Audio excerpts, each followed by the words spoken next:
show starts in 10, 9, 8, 7, 6, 5, 4, 3, 2, 1. Go. Face in your face.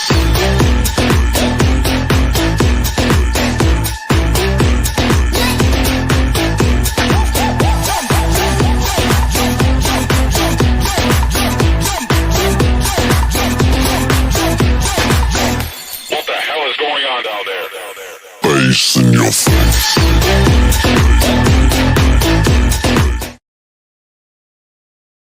Hey guys, it's Mizzy, and I'm a mixed girl in a mixed up world. Welcome to the show. How is everyone doing tonight? Sorry, I have to lean forward. I forgot my mouse needed batteries. How is everyone doing today on this lovely Sunday evening? I'm tired, but I'm good. I am good. So before we get going into the big bombshell, I just want to go over some of the, hi everyone. Hello, hello, hello, hello. Hello. Hello. Hello. How's everyone? I hope everyone's doing good. It's a nice day out, and I appreciate you coming to join me for a little while tonight. I don't know how long it'll be. I'm having a little breathing trouble. I took my dog out walking before I went live, and I don't know, I must have breathed in something I'm allergic to because I'm like having a little trouble breathing, but that's okay. I'm here. We're all here. Let's do this. Excuse me. Before I get into the bombshell news that we all just heard about, I want to go over some of the latest stuff in Sandra Birchmore land. So 2 weeks ago on Thursday and Friday, so not this past Thursday and Friday, the week before that, excuse me, Robert Devine had his post-commission hearings, and we are waiting to find out the results of that. The moment I find out, I will post about it, and then I'll obviously do a show about the results. Hey, everyone. Come on in. Thank you for being here. Oh, excuse me. Thank you for following the case and bringing attention to Sandra. Yeah, I'm glad that I am able to do it. I'm glad that I saw her story on the news. I'm glad my friend Sarah contacted me about the case, and goes from there. And then I'm glad that Barb and I got in contact so we could work on the case together. So as I was saying, Robert Devine did his post-commission hearing, and we're waiting to find out the results for that. Again, once we find out the results, I will definitely get those out to you guys, and we'll definitely do a show on it. And Matthew Farwell has his next hearing coming up on July 1st. As of right now, we believe it's a remote hearing, and we don't think it's open to the public. But once I find out that information, I apologize, guys. I'm having allergies wicked bad right now. Once I find out that information, I will get it out to you, and we'll decide if we're going to do a standout down there, or if we're gonna just do a streaming, or if it's even if we could stream, whether or not we could stream it. Federal cases usually aren't on TV, so I doubt it's something that I can stream. But once I find out, I will let you guys know. So before we get started, how is everyone doing today? Thank you. Congratulations on the standout. I think they heard you all well. You all. Yeah, it was a great standout. I'm going to play the speeches at the end of after we talk about the big Sandra news, that why everyone's here. Give me 1 second. I'm going to play that at the end so everybody can hear the speeches. I got permission from Resistant to Silence, and they're the ones who streamed did the live stream. So I wanted to get permission from them, and they said yes. So yeah, it was a wonderful day on Thursday. It was a very interesting day Thursday. I went down to Karen's hearing for the buffer zone, and wanted to show support. It was packed with people down there. Turtle Boy's hearing trial was going on across the street, so there was a lot of people out there, and it was cool. When Karen goes to and from her car, they're not allowed to make noise, so just do the "I love you" sign. At first, I messed up and I did the rock and roll sign because that's what I'm used to doing with the rock and roll. Back in the day when I used to go to a lot of concerts. But so we all just did the "I love you" sign and stayed quiet because the Massachusetts State Police say they will arrest anybody who starts making noise, which is like, it's ludicrous, but those are their rules. They're, crazy rules. They want to, let me silence my phone so I'm totally here with you guys. Those are the rules they want, and those are the rules we got to abide by. So unfortunately, that's the case. And so then we headed over to Michael Morrissey's office and we did our standout. It was fun, it was warm. And unfortunately, see, I don't drink coffee. I drink Mountain Dew for my caffeine. I use it for my migraines, but if I have to be up early or do anything, I drink that to get me going. And I filled my thermos up with Mountain Dew instead of water. So I became dehydrated. So I was a little more subdued than I normally would be, especially at a standout, but it is what it is. And I suffer the ramifications of that the next few days, but that's neither here nor there. And then, so we had just dropped Barb off and Annie was bringing me to the train station. Sorry. My allergy is so bad right now. Anyway, Annie was bringing me to the train station over by her house, and Barb calls me. Oh, actually, before that, Jen Root sent me a screenshot of something. She's like, "I just got this here," and I was like, "Oh, okay, thank you. I'll check it out." And I didn't get a chance to really look at it. I just saw that it was an article on Sandra, and I was like, "Okay, I'll check that out in a minute." And then me and Andy were talking, and Barb called me, and Barb normally doesn't call. She normally will just message back and forth. So I was like, "What's going on?" And she's like, "Then let me show you what was." Let me bring it up before I continue. Let me just make sure it is up on the screen for me to show you guys what I'm talking about. I know you guys have all seen it, but I want to show it anyway. Of course, my Gmail is not working. So yeah, Barb calls me, and like I said, I'm like, "What is going on?" Barb never calls me, and we literally, we weren't even 5 minutes away from her house. That's how. So I thought it was odd that she was calling me, and she was just like, the boss. Laura Grimaldi from the Boston Globe called her with the news, and I was like, as my Gmail loads, I just sat there like, what?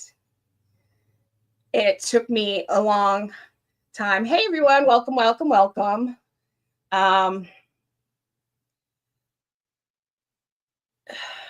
on. It's reliable information, though. The Boston Globe. It is reliable information. Laura Grimaldi is very reliable reporter on Sandra's case. She's been covering the case. She's the person who broke Sandra's case in 2022, before the Stoughton report came out. So it's very reliable. I cannot talk. Reliable. Wow. Laura Grimaldi is awesome. So what she said is it's the truth. Let me just bring it up so we can it's just a cover shot of the article.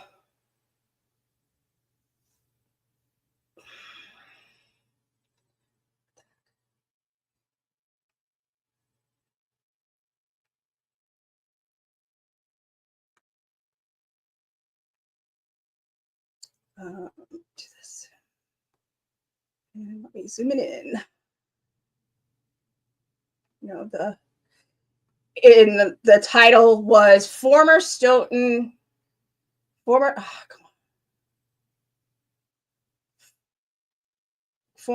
police officer charged with killing Sandra Birchmore did not father her unborn baby, DNA shows.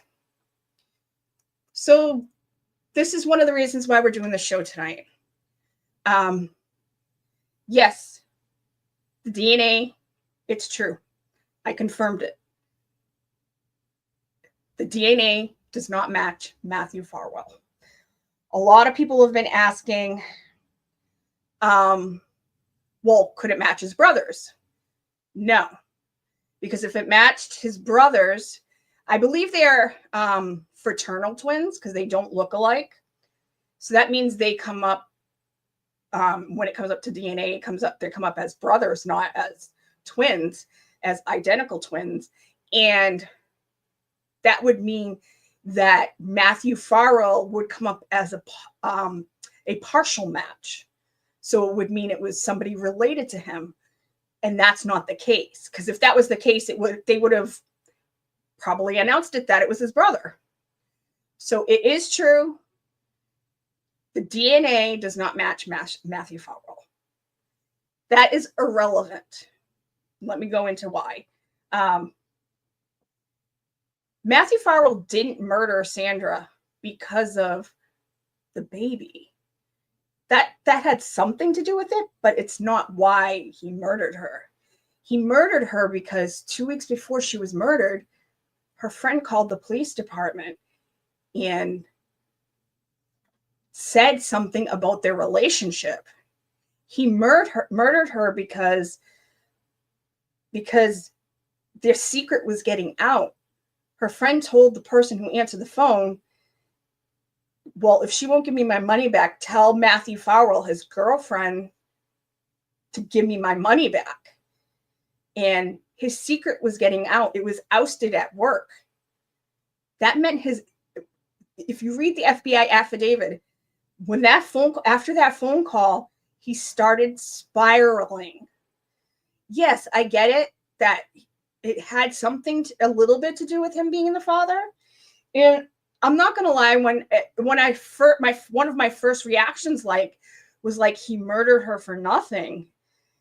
But after I got over my initial shock, and it took me a while, it didn't matter. Him being the father didn't matter. It wasn't about the baby. It was about his story getting out there. He was worried that he was going to lose his livelihood because she was a former Stoughton Explorers member, which the Explorers went through the Stoughton Police Department. He was one of the mentors there. That's what it was about. It was about him assaulting her at 15. It was about him grooming her at 12. It was about their relationship continuing until she was 23 when he went on to murder her. So he didn't murder her because of the baby. Yes, that had a little bit to do with it, but he did it because his story was getting out there. Sandra was telling people about what was going on. Sandra was telling friends.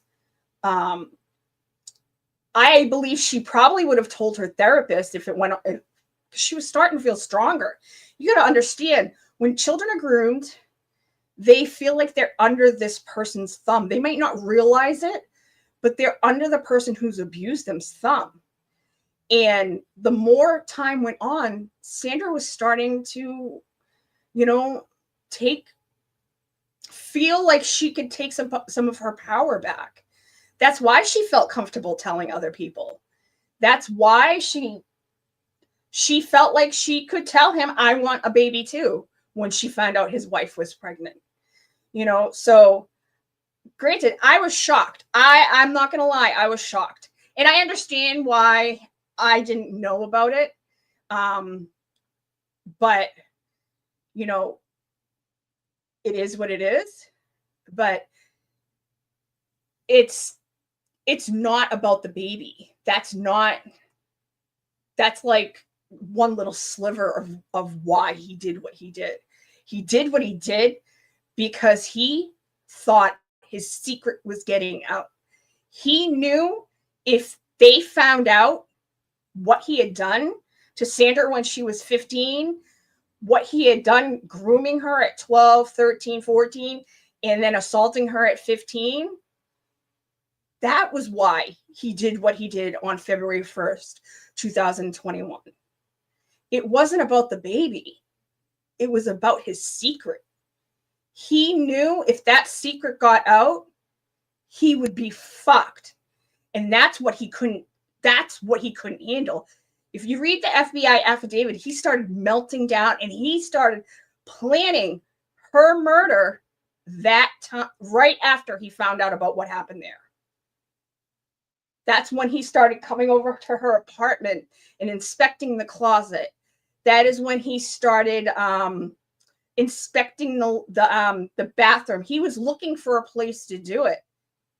That's why he was being nice to her. It wasn't about the baby. It was about what was going to come out. It was about him losing power. It was about him. He was going to have to go if it was found out that he was doing this since she was 12, he would have lost everything. He had a chance of losing his wife. I don't know if his wife would have left him. Oh, I apologize, guys. My nose is so itchy. Give me 1 second. I'm gonna just wipe my face off. Give me 1 second.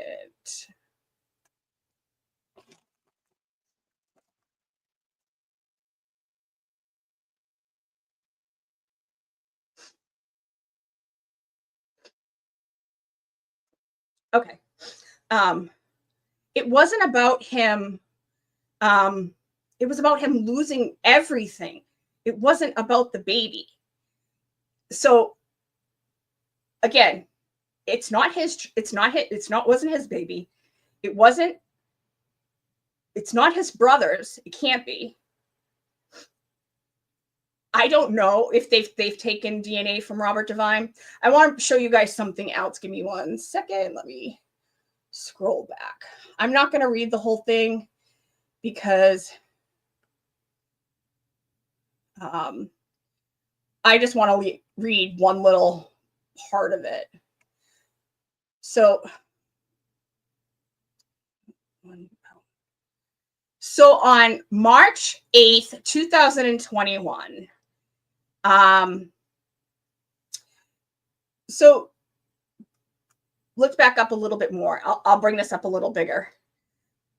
So Matthew Farwell was brought in to bring his phone in so they could clone his phone.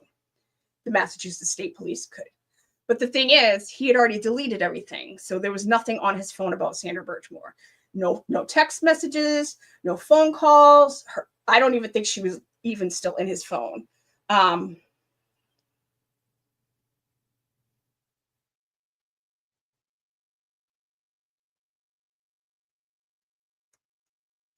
At this time, no, I don't.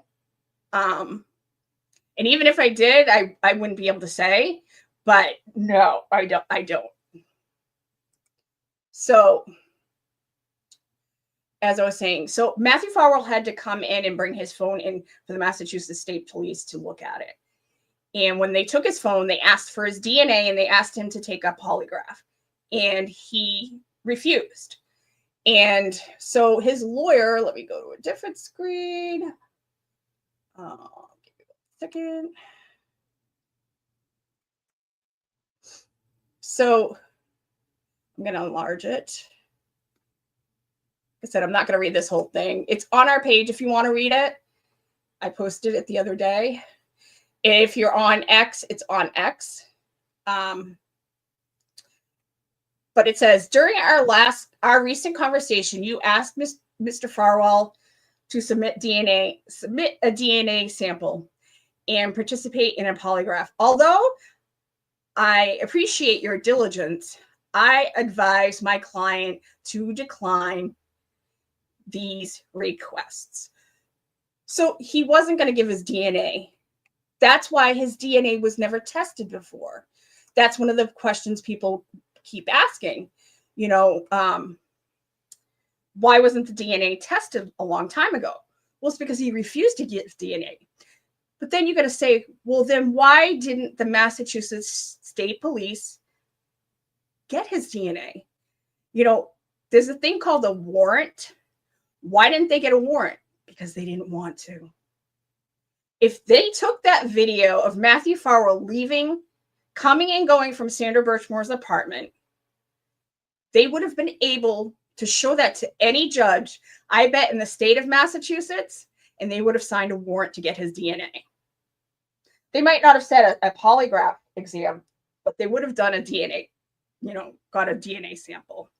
So that's BS. Because if it was any other man in the state of Massachusetts, they would have got a DNA. And there's also discarded DNA.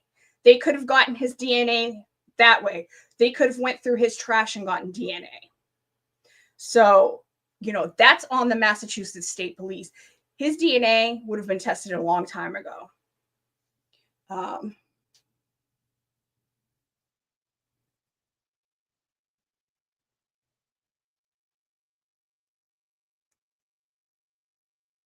How were they able to see who the father was since she was cremated a long time ago? Because when you do an autopsy and you're pregnant with a child, they take what is called a blood card, or they take fetal tissue, a sample of fetal tissue, just in case somebody comes along later on and wants to see if they are the father. Or in the case of like a death, they would see if, just in case, they hold that on file. So that is how they were able to go back. Now, also, you guys got to ask yourselves, who does this benefit for this coming out right now? It's not Sandra. It's Matthew Farwell. Now, granted, it's only it only takes her. It's only good for a little while, because you know it's only kind of it looks bad on her for a while, and then people are like, yeah, but he still murdered her. So I don't know. I mean, I guess it was their strategy to get that out there, but I mean, he could try to tear her down as much as he wants. You know, he could try to call her all these names, like she was a slut or a whore. It doesn't, I mean, she wasn't. She was a girl who was groomed by him. But it doesn't matter. It does not matter, because I don't know if you guys can still see me, because it doesn't matter. He still went and murdered her.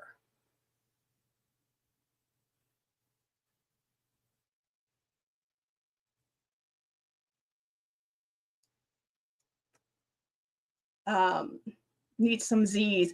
I don't see how it makes him look good in any way. It's not about making him look good. It's about making her look bad, because she had more than one sexual partner. It's making her look bad. But the thing is, she was being passed around by these men. She was being trafficked by these men. His brother was hooking her up with other men and making her take photos and videos of herself to give to him. So it's just to show her in a bad light. It's not about him. Really? Sorry, my internet's acting up too, of course. Um, um,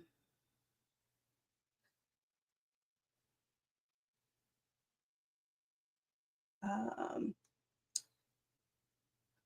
Mac, will they search out real dad's DNA? Hopefully, others face charge. I assume they'll look for it. I don't know. I'm not one of the investigators, but I would assume that's what they'll do if they can figure out who it is.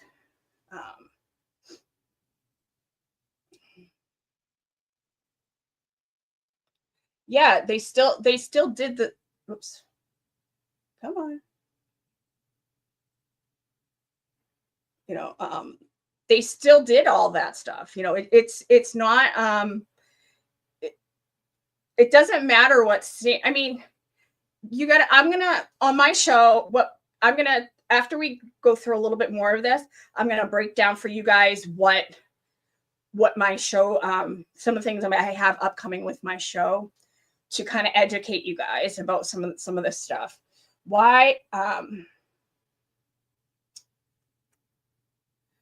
Dwight, why are the other two officers still free? Well, they only arrested Matthew on murder charges. They haven't he's not arrested for any of the abuse that occurred with Sandra. And I believe, I can't, speak to with certainty, but the FBI does handle trafficking cases and abuse cases. So I would assume that they are looking into all that too. So.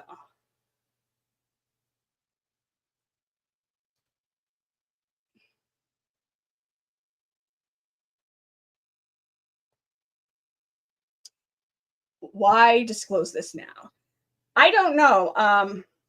Like I said, the only person it benefits is him. It makes her look bad. But like I said, it doesn't matter. It's irrelevant. He still murdered her. It doesn't matter. He still took her life. He took the life of her. And the reason why the FBI was able to get him is because she was a witness against him, against the crimes that he committed against him. So.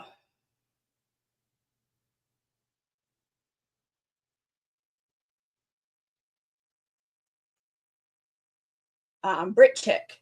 The FBI will find out who the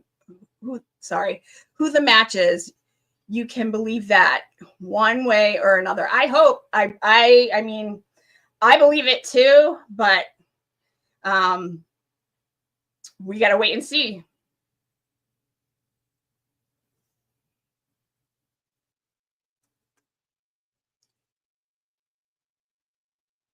It doesn't matter if she was an adult. She was groomed as a child. And those effects lasted till she was older. She was being trafficked. It doesn't matter if you are sleeping with somebody who's being trafficked. If you're part of the trafficking of a person, you will be arrested.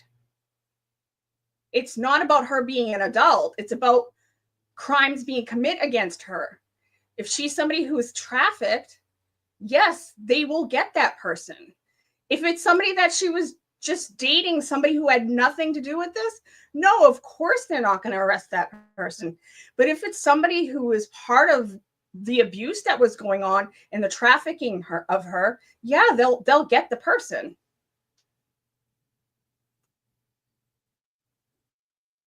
Okay, hold on. Can't scroll up.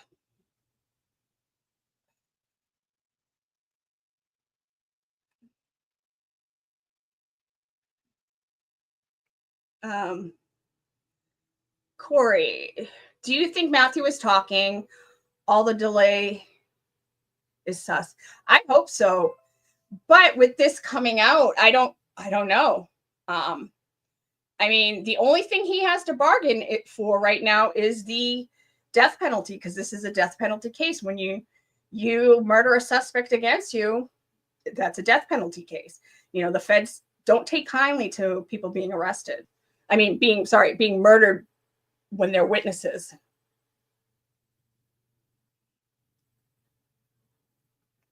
There is no trial date yet. We don't know. He has a hearing on July 1st.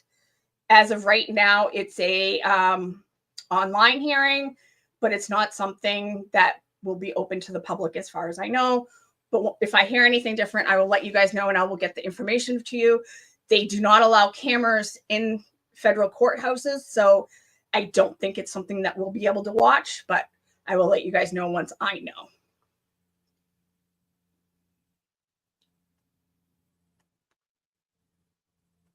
Hi, everyone. Welcome. Welcome.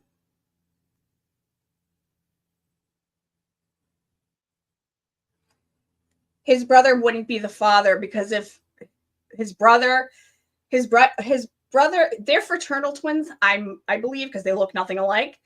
And if William was the father, the DNA would have been a partial match because they're related. So it would have popped as a partial match.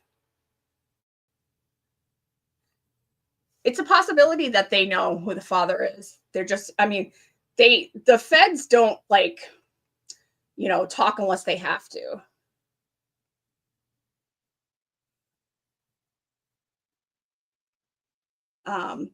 That's why the FBI want to find out, because she was being trafficked. I mean, I agree. She wasn't just a young girl who was groomed. She was a young woman who was being trafficked. What was going on, especially when it comes to William, he was introducing her to other men. That is trafficking.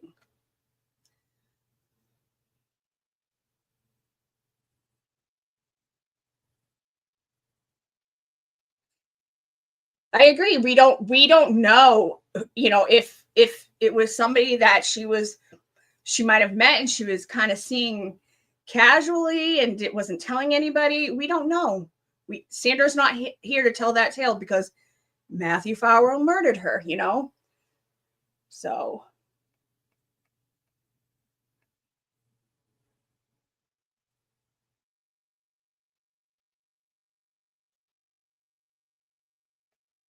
Well, the FBI usually doesn't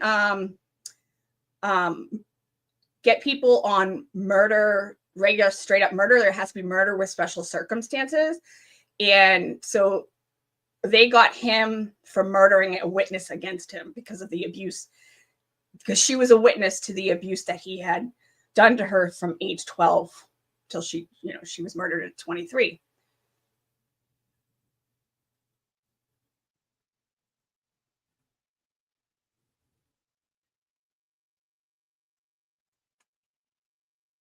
I agree to a certain extent, because Sandra's apartment, there's only one way in, and he was there. Her phone stopped moving right before he left the apartment. So it's like he's the only one it could be, unless the person snuck in after he did, but it's like a matter of seconds, like her phone stopped moving. He finished setting up the scene and then he left. Like it was within minutes of him leaving. Like her phone stopped. I think it's like 2 minutes. So it's very highly unlikely that anybody else was able to get into that apartment. So.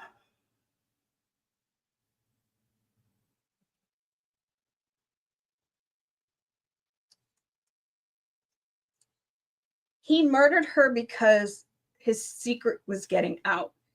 It doesn't have to be about the baby. Her friend, I had already explained this. I'll say it again. About 2 weeks before she was murdered, her friend called the Stoughton Police Department because Sandra owed her money and she wanted her money back, and Sandra was avoiding her. So she called the front desk and the person answered and said, Sandra Birchmore owes me money and I want my money back. And they said, ma'am, that's a civil case. we can't do anything about that. And she said, well, you tell Matthew Farwell to tell his girlfriend, Sandra Birchmore, to pay me back my money. So that's why it came out. His secret was starting to unravel. You know, his work was finding out about their relationship. His wife was, I still don't know if his wife knew or not. But if she didn't, it was starting to come out. Sandra was telling her friends about how old she was when it first started. So it wasn't something that was a secret between them two anymore. Or I should say a secret between the 3 guys and Sandra.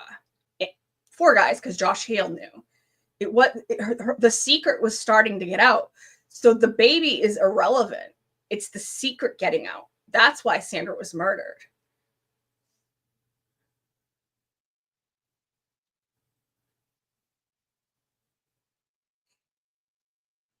Yeah, but as I said a couple minutes ago, third party doesn't really fit. They would have to prove that a third party was there.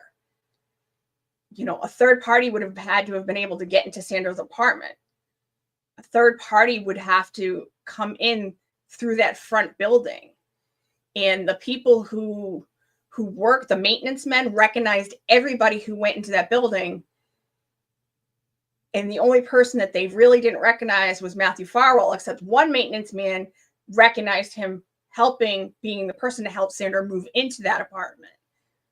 So they knew right off once they got that surveillance video that he was the person to look at.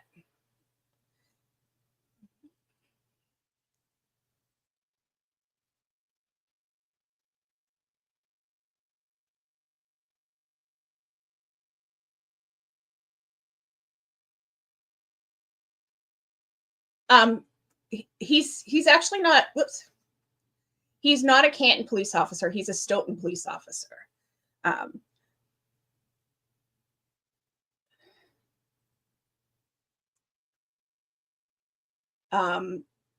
Yeah, they walked into a crime scene and said there's nothing to see here. But she had a flamingo necklace that she wore, that was her grandmother gave her, that she always had on, and it was ripped off and broken on the floor, and there were clumps of hairs in it, and it wasn't sitting too far from him. And they also had Dr. Smock, the FBI's or DOJ's pathologist who looked at Sandra's case. There was an impression she was hung with the strap of an army bag that was used to tie the ligature, and there was an impression of the buckle to her upper chest neck area, but the buckle was over by her ear. So how would she have an impression of the buckle here when the buckle was here? So that was one of the things that he said, that she couldn't have done this to herself because it makes no sense. You can't physically have a buckle that's up by her hair make an impression here, and she also had abrasions on her nose, and the police said that there was no signs of a struggle, and you don't get abrasions on your nose if you hang yourself.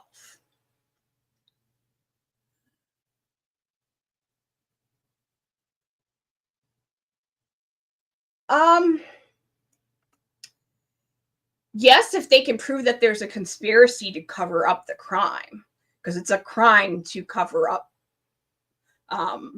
It's a crime for police officers to cover up crimes.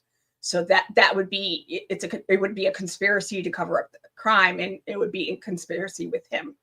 So yeah, they definitely can. Yeah, he skipped his bail hearing because there was no way they were going to let him out on bail. So he's sitting in a federal jail in Rhode Island right now.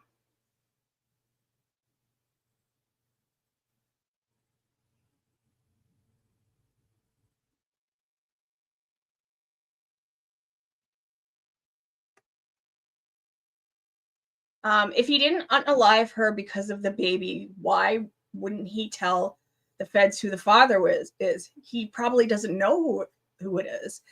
And it can't be his brother, because if it was his brother, the DNA would pop. He would have been a partial match because they're brothers. If a family member commits a crime, like if I went and committed a crime and I left my DNA there, the DNA would match my father, my brother, and my mom. It would match. It wouldn't be a full match, but it would be a partial match. So it can't be his brother because it would be a partial match.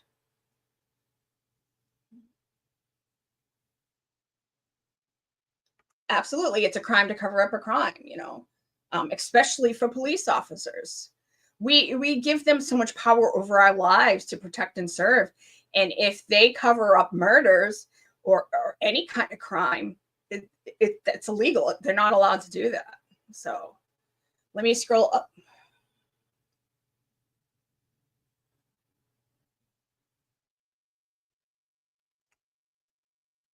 Yes, I've confirmed it with, I've confirmed it. And like I said, the DNA, I mean, yes, it's shocking. I was shocked. I was sitting there like, what the fuck?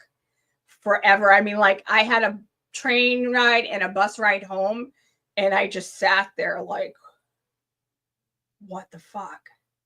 Like, I didn't say it out loud because I would have looked like the crazy person sitting on the train.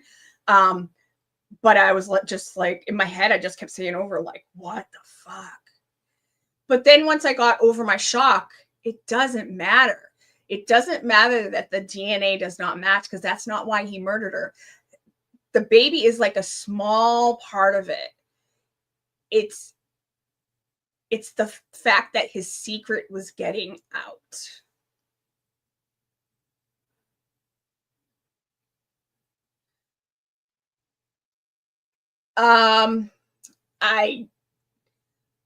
I don't think so.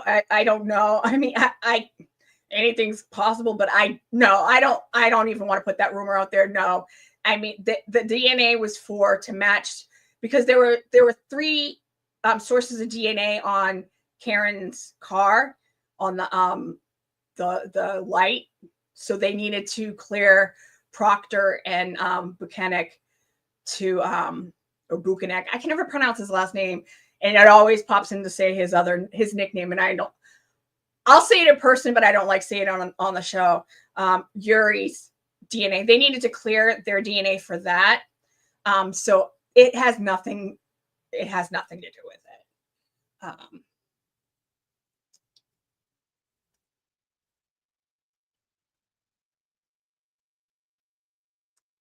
The DNA was whoops, hold on. Whoops, it jumped. Sorry, guys. It's not letting me scroll. The DNA was taken at Sandra's autopsy, when somebody's pregnant with a baby, they take what is called a blood card, to keep the DNA on file. So if somebody comes, if more evidence comes out and it ends up not being a suicide, they have it on file. And also that if somebody was to come back and say, wait a minute, I think I might be the father. Let me see if I am. So that's why it's kept on file.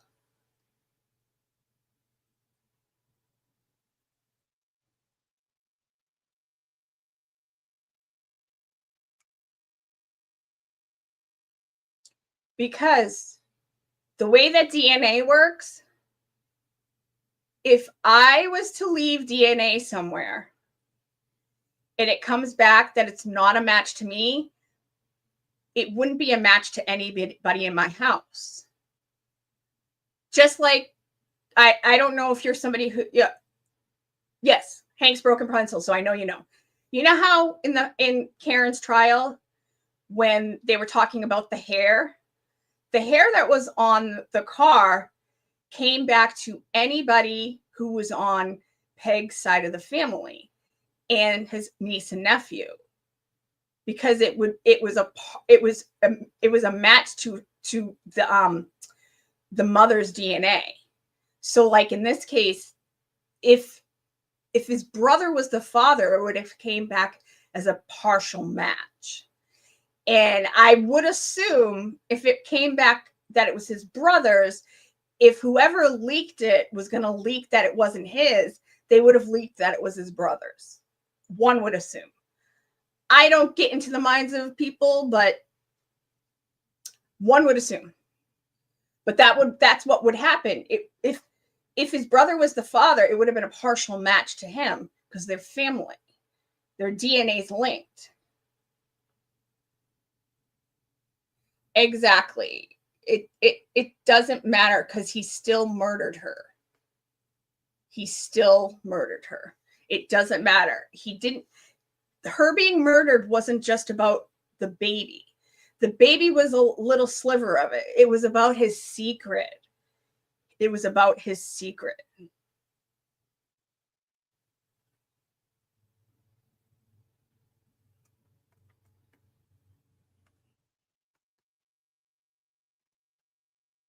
Mizzy, you're right. It doesn't matter. He shouldn't have taken their lives. Exactly. And that's why he's in jail right now. And that's why he will be convicted. I wholeheartedly feel like he'll be convicted.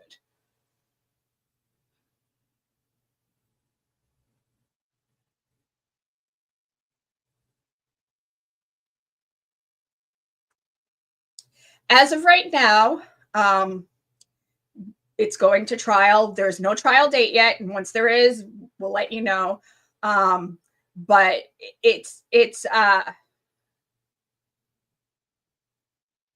we don't know what's going on. Originally, they canceled the last 2 dates, and they were originally going to have. They said in February that the next court date in April they were going to set a court date for trial, or they wanted both parties to come back with a realistic court date. And that next court date got canceled, and then they moved it to May, and then they moved that one. So the next hearings in July, and I'm hoping we'll hear about when a court date will be set. We're coming up on a year. I mean, it was August. We're almost at the end of June, and it was August 28th when he was arrested.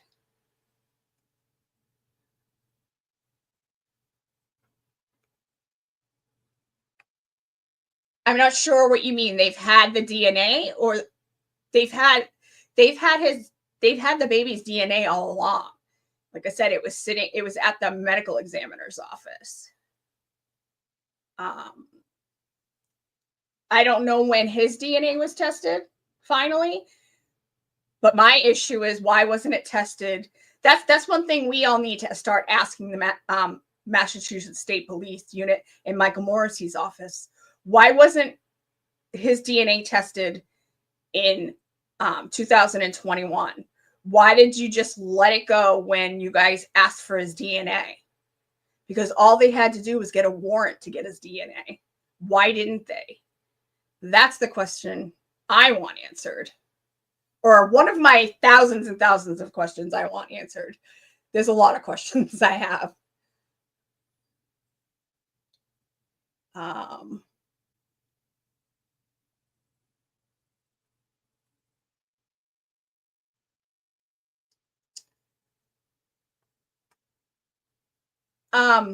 No, Dr. Bodden didn't do the original autopsy. The Massachusetts Medical ME's office did the original autopsy. Dr. Bodden did an autopsy for the family in the civil case, and Dr. Smock did an autopsy for the for DOJ and FBI. So those two autopsies were autopsy reviews, just kind of like with what we just saw in the Karen Reed trial, where, you know, a pathologist comes in, looks at all the evidence, looks at all the reports. It happens a lot, especially in court cases. They do an autopsy review. Obviously, it's not as good as having your fingers and hands, you know, on the person, but it's just as good. You know, MEs take a lot of notes. They take a lot of photos. Well, hopefully they take a lot of photos, because in Brandon Emery's case, they didn't take a lot of photos, or as many photos as they should have. But yeah, so they did an autopsy review, and both Dr. Bodden and Dr. Smock both agree that it was a homicide, not a suicide. And Dr. Smock is a strangulation expert. And 9 days before Matthew Farwell was arrested, Dr. Smock went to the Massachusetts medical examiner's office with the FBI investigators. There might have been a prosecutor from DOJ, and Fanning and Dunn, and the medical examiner that the chief medical examiner and the medical examiner that performed Sandra's autopsy. And they told them that it was a homicide, not a suicide. Just give me 1 second.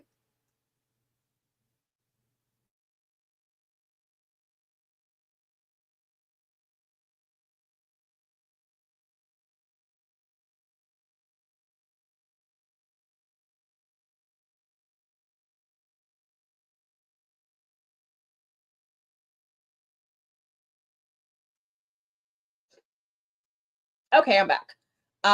So that's what happened with Dr. Bodden.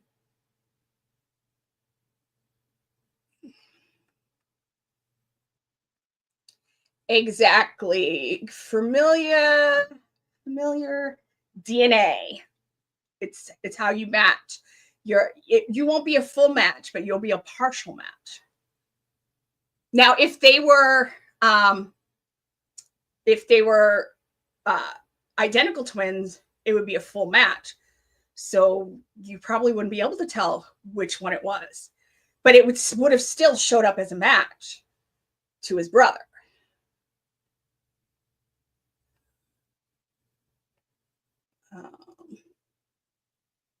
Yes, mitochondrial DNA is what they tested for the hair in the Karen Reed case.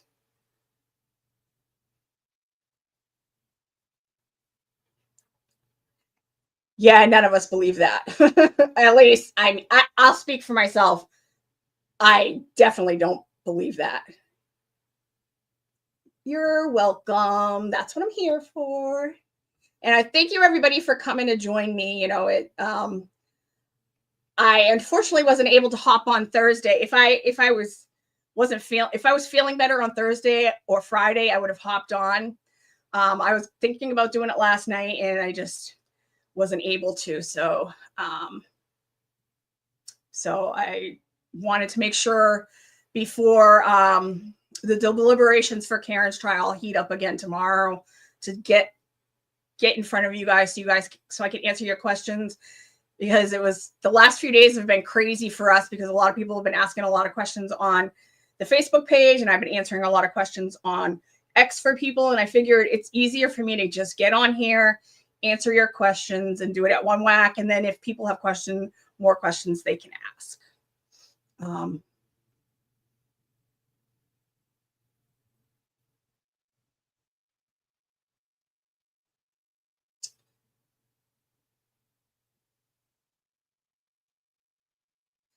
Yeah, the baby is like it's a sliver of part of why she was murdered. It's almost irrelevant, because it was more about him. I mean, like, if it was found out that she was underage, he would have lost his job.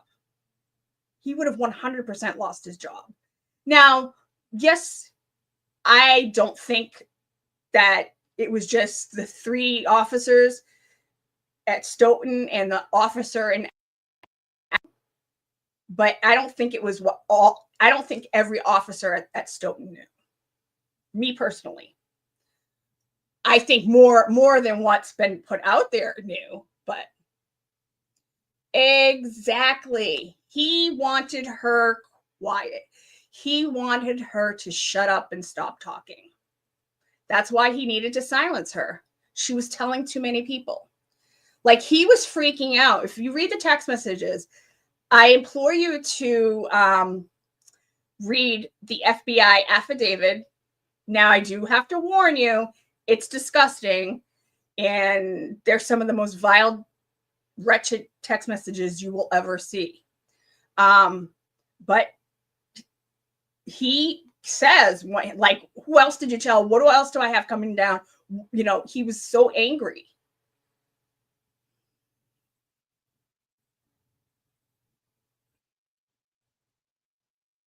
Yeah, mitochondrial comes from the mother. Thank you, Scott. Thank you. I'm not stopping, you know. Just because we have Matthew Farwell behind bars does not mean our work is done. You know, there's still a lot of unknowns, and we still have the other 2 groomers, you know.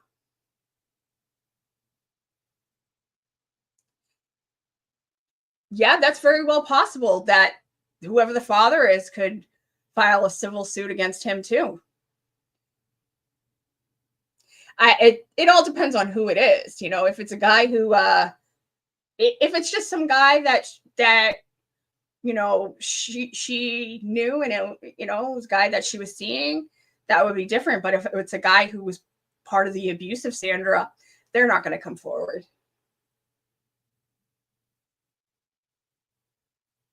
Yeah.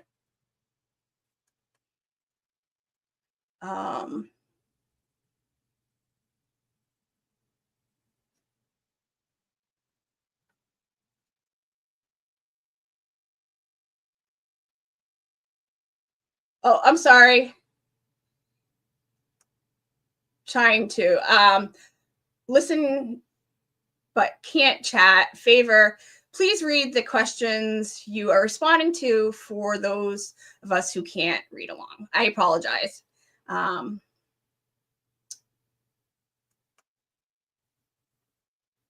you, Mizzy. I appreciate the answer. You're welcome. Is there, let me put this one up on the screen.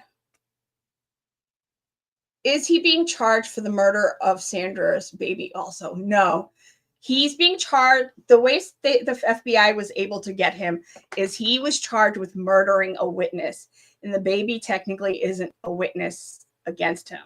So that's how they got him off the streets.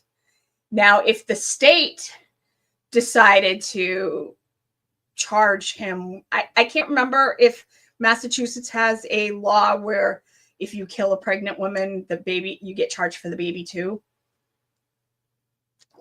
I think I looked it up at one time, but I can't remember.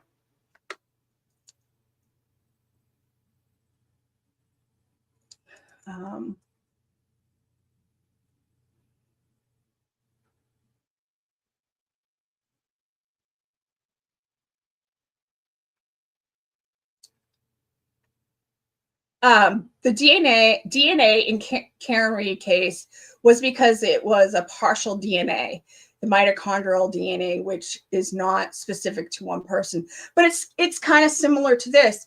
If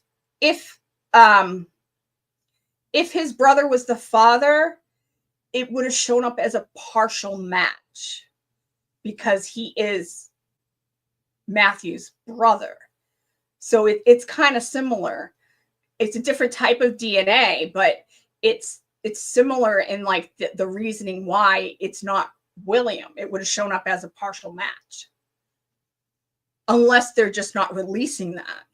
I don't have an answer to, but it would be a partial match to Matthew's DNA.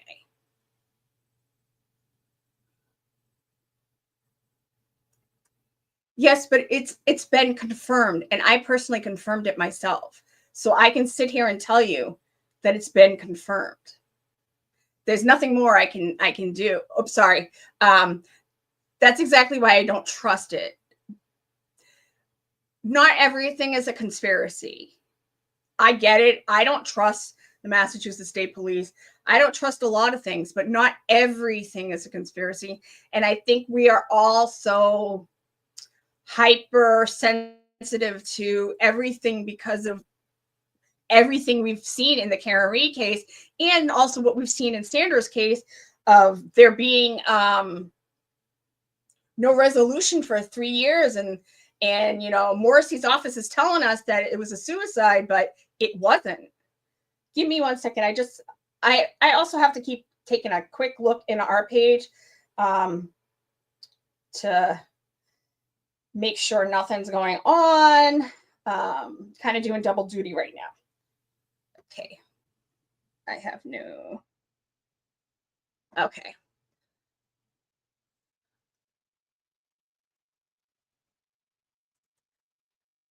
I don't think that Morrissey guy cares. He's kind of like Judge Bev, unfortunately. No, he doesn't care. I mean, if he cared about Sandra Birchmore, he would have arrested Matthew Farwell 3.5 years ago, well, 3.5 years from when he was arrested.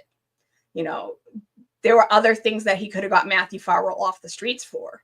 I mean, I didn't like them going after him for the larceny charges, which is basically the time theft for when they were hooking up on the clock when Matthew Farwell was supposed to be working. But at least he would have got him off the streets for a little while. He didn't even do that. That's how much of a clown Michael Morrissey is.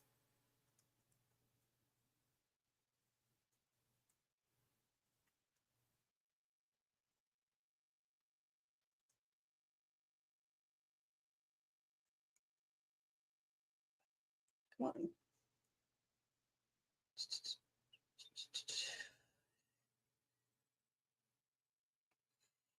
Is Matthew Farrell's wife sticking with him? I don't know. I've only spoke to her once, and it wasn't about. I didn't. I was only able to ask her a couple questions, and that wasn't a question I asked her.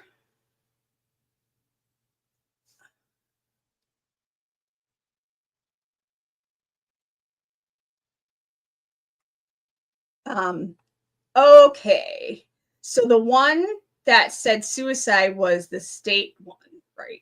Yes, it was the state police who said that Sandra killed herself.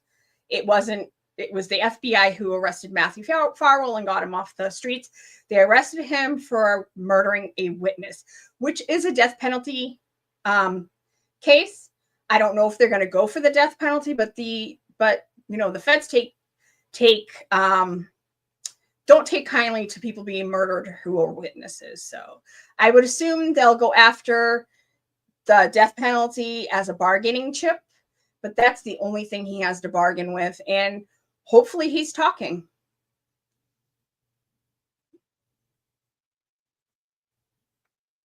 Mitochondrial DNA from the mother. Yes, it's from the mother.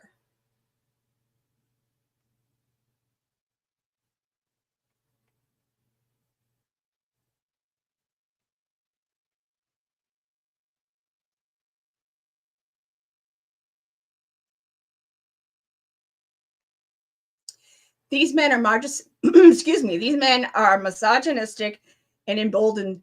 I feel the corruption runs deep.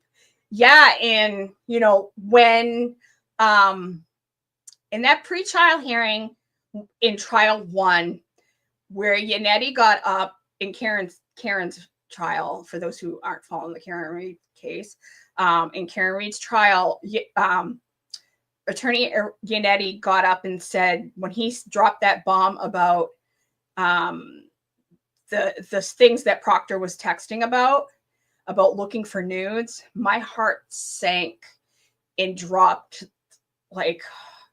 because I knew there were nudes in Sandra's case. I knew there were videos, and I was just disgusted because I knew these men had their hands on those videos and in photos, and it's disgusting that these people like Proctor had access to them. Greetings from Australia. Hi, Mizzy. Excited to be enjoying a live for a change. Thank you for coming. Thank you for joining us from Australia. The world is watching, and you are part of the support around the world that is sticking up for Sandra and taking an interest in her case. And I am so here for it. Thank you so much for being here.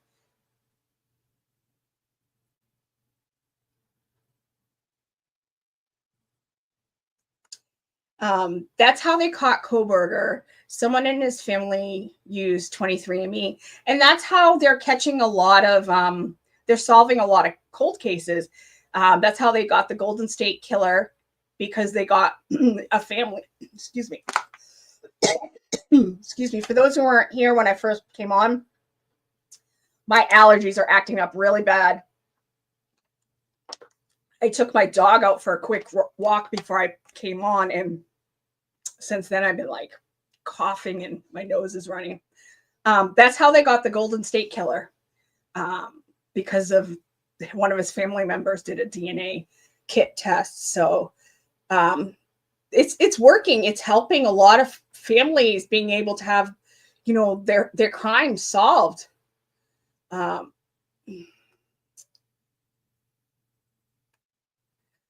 Mizzy. At the start, exclamation point.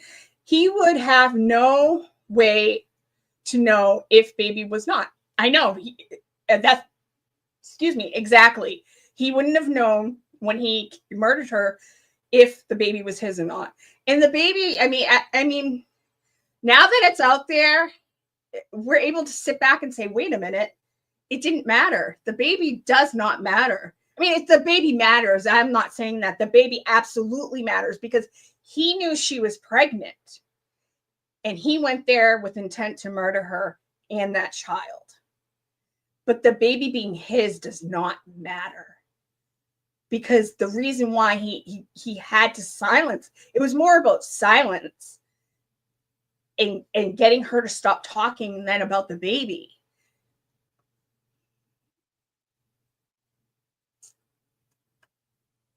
The DOJ likely know who baby Burchmore's father is. I agree. They probably do know. I just can't, for me, I just can't say which one way or the other. I agree. They probably know.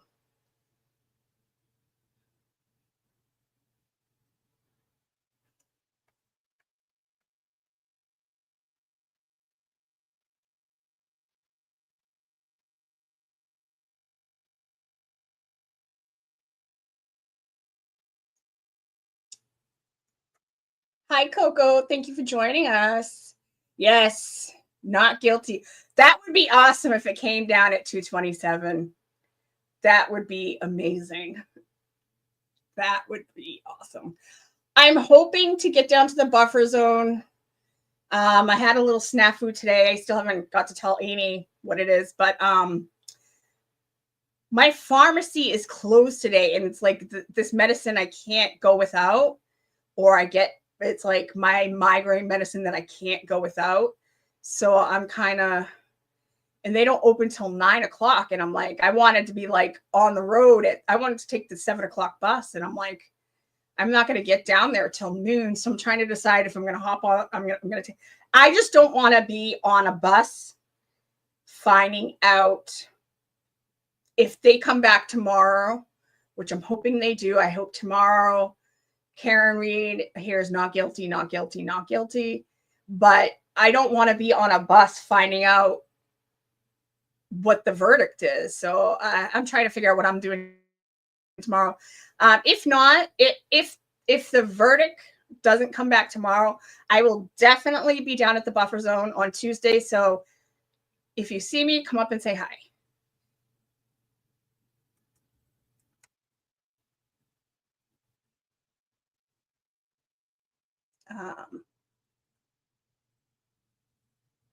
Hanky's new dictionary,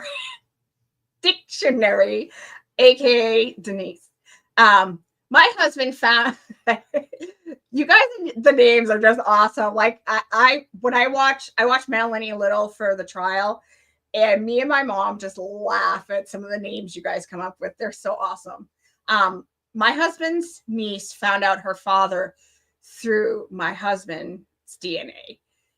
His brother. Yeah, that's how I found my mom's father that way. It was through I can't remember which ancestry.com.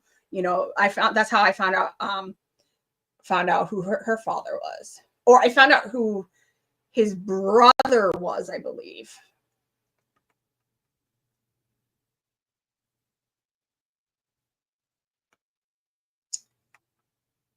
Did the ME change the death certificate from suicide to homicide, or does it not matter due to the new information? Well, the medical examiner has not changed her death on her death certificate, the manner of death. So I think it might be a little bit of an issue when it comes to trial.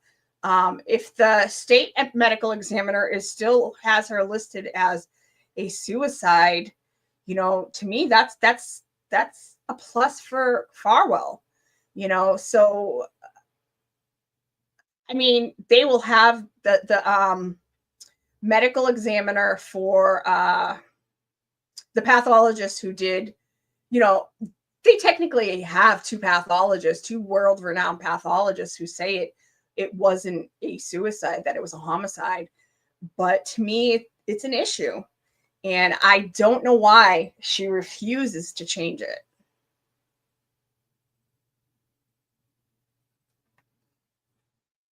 Nina. He's still sick for what he did. It's disgusting. Yeah, he's a sick piece of crap, you know. And I'm gonna have in the coming weeks, you know, I have Peter Murphy's gonna come on the show, and we're gonna talk about the Canton PD's investigation, and we'll get into the Massachusetts State Police's investigation too. We're just waiting for Karen's trial to be over. And then Nan Gallagher said she would come on the show, and we'll talk about, you know, some of what Michael Morrissey's office did, and going forward.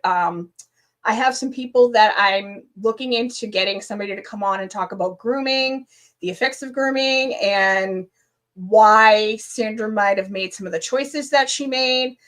It's my goal to educate the public on this, so they can understand why Sandra stayed, you know, even though as an adult she stayed, you know, dealing with Matthew Farwell. Why did she, you know, why didn't she get away from him as an adult?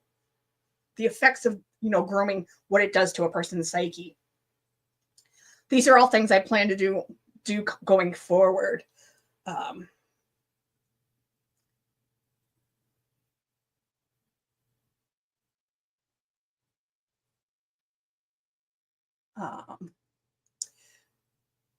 Mary, at the time, he would have zero idea whose baby it was unless he never touched her, which we all know he didn't. You know, he did. So no way he could know until now. I'm in replay crew. Oh, thank you for being part of the replay crew. Replay crew is just as important as a live show. So I appreciate you watching, and I appreciate your support. Thank you so much.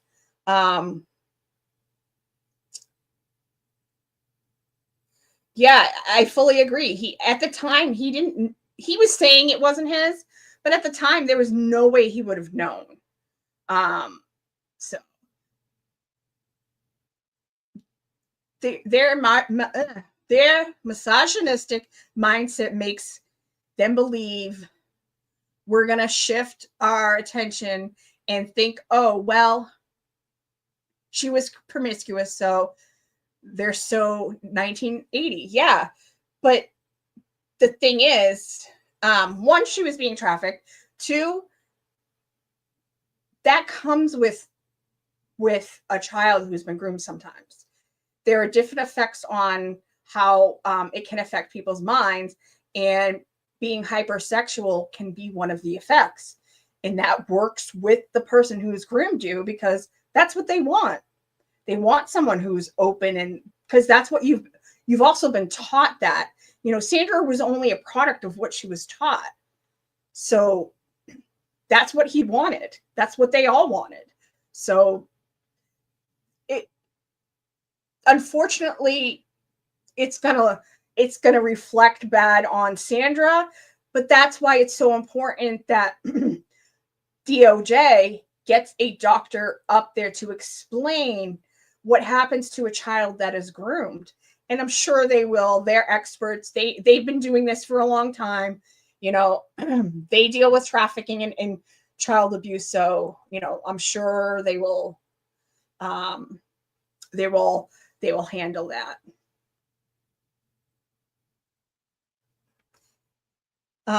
We're here to support you, Mizzy. Thank you so much, Sue. It's not just me, it's Sandra and Barb and my whole team, the Justice for Sandra Birchmore group, but I appreciate you guys supporting me personally. This helps me to be able to get Sandra's story out there. That's why I wanted to kind of get back to doing my channel, because now I can make sure that I love going on shows, and I love talking to all the creators I have, talking to, Glare, LTL, Mike from the Young Jerks. I love talking to those guys and all the other shows that I've been on, but I'm not in control. At least here I'm in control of what subject I'm going to talk about, what I want to say.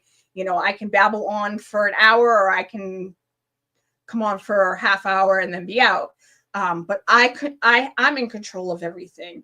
They were such amazing partners when I needed to just get Sandra's story out there. But now that people are starting to know about Sandra's story, now I can more curate what I want to be the topic and what I want to push out there. And, and it kind of goes hand in hand on what we're trying to do with the Justice for Sandra Birchmore group. It's an extension of that, because my channel, we're not always going to be, Sandra isn't the only case I'm going to be talking about. There's other cases I want to bring to you guys, but this was a way for me to be able to talk to you guys and show you, the facts of Sandra's case, and we could sit here and talk about them. And I can show you more about grooming.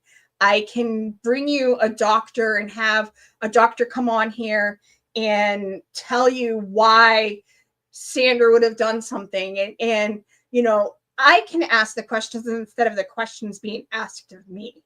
So that's why I'm so glad that you guys were receptive to come join me and come be a part of this. Because like I said, it's a tool for us to be able to use, so like, especially since like during the Karen retrial, there were some hearings that needed to be streamed that I knew that weren't going to be able to be streamed. So I was like, I need to get my channel up and running before the trial started so I could stream. There was, I think, 2 Robert Devine hearings. One was in May, but one was before that. During all the pre-trial, there was a lot of hearings back to back, and for Karen, and I wanted to make sure, and they were the same day and same time as, say, like Robert Devine's post-commission hearings. And I knew that I wasn't going to be able to ask, LTL or the Young Jerks or the Glare to, help me out, do me a favor and stream it. So I was like, this is perfect for me to get my show up now, so we can sit here and talk, so I could talk to you guys, and, I can riff a little bit more with you guys, and you guys can ask me more questions than just, a quick appearance on somebody else's show type deal thing. So I appreciate everyone for supporting. Thank you.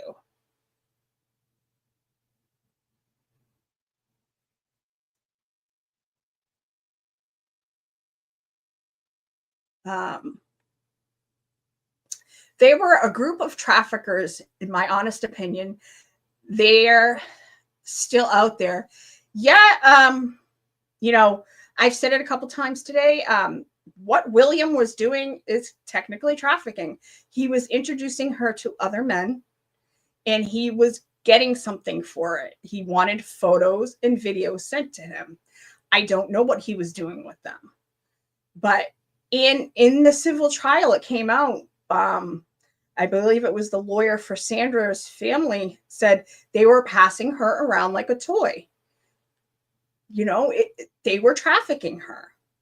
So, I mean, it goes beyond, it's not just the grooming. It's not just this sexual abuse at 15. It's a whole array of what Sandra went through as a young woman. Yeah, you know what? She was 23 when she was murdered. But when you are somebody who was groomed at 12 on, that you become childlike. It has an effect on your psyche. And it did with Sandra. Sandra was a very, very smart girl. Every family member I've spoken to, every friend, they tell me how smart she was. It wasn't about her not being smart. It was about them, especially Matthew.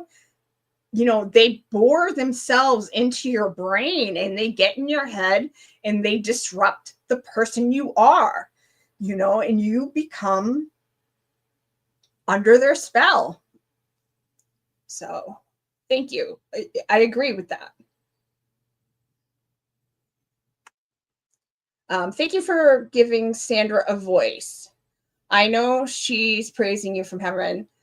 I hope I'm doing her justice. I hope that we're getting every angle that we can. I hope that me and Barb are doing everything we can to get her story out there, and I hope it's enough.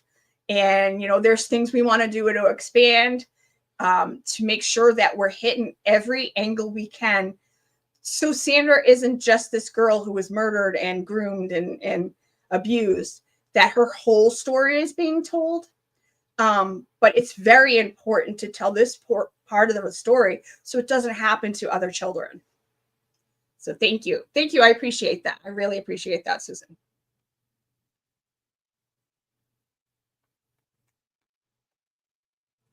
I agree. They need to swab everyone they can. Everyone they can.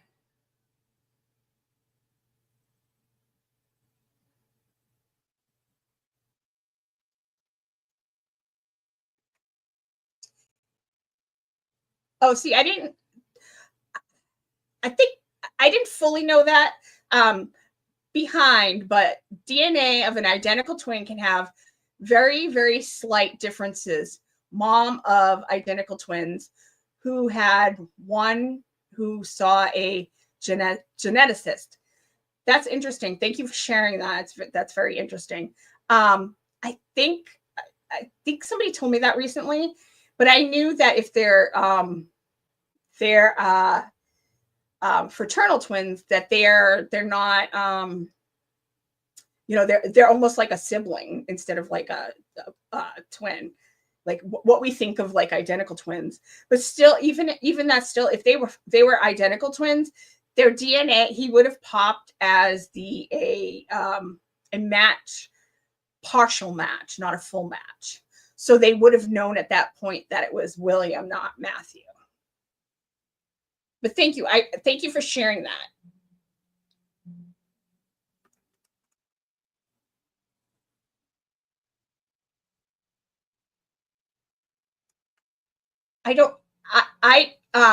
Do they know who the father is yet? Not saying. I don't know. The FBI doesn't say what they don't want out there. Unfortunately, now that it's gone to him being arrested, they have to turn everything over to all their findings over to Matthew's lawyers. So they have access to everything. And I'm not sure if Matthew's lawyers asked for the DNA test or if the FBI got a warrant to get his DNA, or I think because he went to a federal prison, they had to take his DNA, and they could have tested it that way. I don't know how they sought the DNA test, or excuse me, how a DNA test was sought, but the fact that they're not going to say, you know, unless somebody else wants to leak it. I don't know. I personally don't know. You know, I personally don't know who the father is.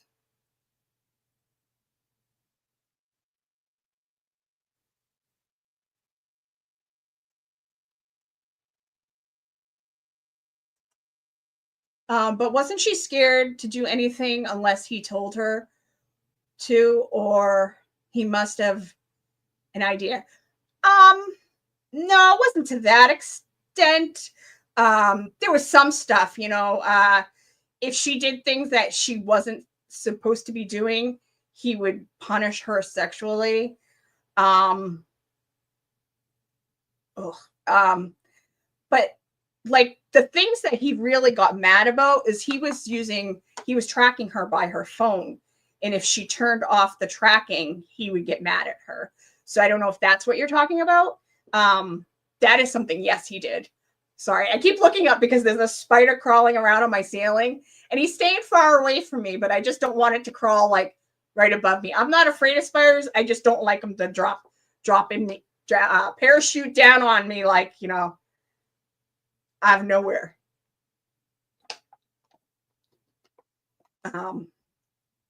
So yeah, I that's what it was more like he was tracking her. So excuse me. So I don't know if that's what you mean, but yeah, he was tracking her, and if he would get very angry if she turned off the tracking, and he would get angry if like she went and visited certain people. He would get mad at her. So he did have control. He did have control of her, but not necessarily to that extent. But he, you know, he did track her. Sorry, my lipstick is like caking.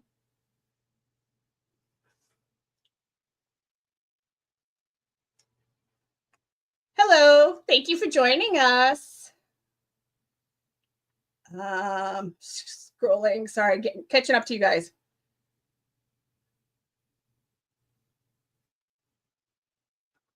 Replay still. He ended her short life. Nothing else matters. He needs life of baby. It was Sandra's child, period. I agree. I just don't know if they're going to go after him for that. I don't know if there's federal law. I haven't really looked into that. I don't know, but I mean, with it being a death penalty case, that doesn't mean they're going to seek the death penalty from him. But murdering a witness is a death penalty. You know, it can be a death. Excuse me, I get the hiccups now. A death penalty case. So, yeah, I agree. I mean, it does. They should go after him for the baby. Hello, thank you for joining us. Mizzy, why is Farwell's case taking so long to get to the trial that started? There was a lot of paperwork, just text. There was 32,000 plus texts from him alone, and I believe there was 50,000 texts between him and her and all three guys, Stone police officers. I don't know if that includes Josh Heel, Officer Heel too, but so the text alone is a lot of pages. I know text pages wouldn't be, I mean, texts are a lot shorter than like a whole page of, you know, writing, but still that's a lot. Even that alone is a lot to go through. There's a lot of documents for them to go through. So that's part of it. I know that they're still investigating, so that might be part of it. I don't know if the FBI was going to arrest him when he got arrested. He was partly, I think he was arrested when he was because, and I've said this a few times on my show, on the 26th, the judge said, sorry, I'm about to start coughing. Excuse me. The judge in the civil case said that the Attorney General had to turn over all the paperwork that they had. The Attorney General's office has a portion of Sandra's case. They took it from the Norfolk DA's office. I wish they would have taken the whole case. They were going after the larceny part of the case, basically the time theft of them hooking up with Sandra on the job. Because of that, they were stealing time from the town of Stoughton, from the Stoughton Police Department. And they were the ones who were looking into that aspect of the case. And because of that, they were trying to get all that information turned over by the Attorney General's office. And they did not want to, because they had work product from the FBI. So they were fighting it. But the judge in the civil case said, no, you guys have to turn it over. So she said that on the 26th. On the 27th, that's when the order actually fully came down. And then on the 28th, he was arrested. So I feel like that they arrested him that day because he was going to get all the information that the Attorney General's office had from the FBI. So they got a warrant and arrested him.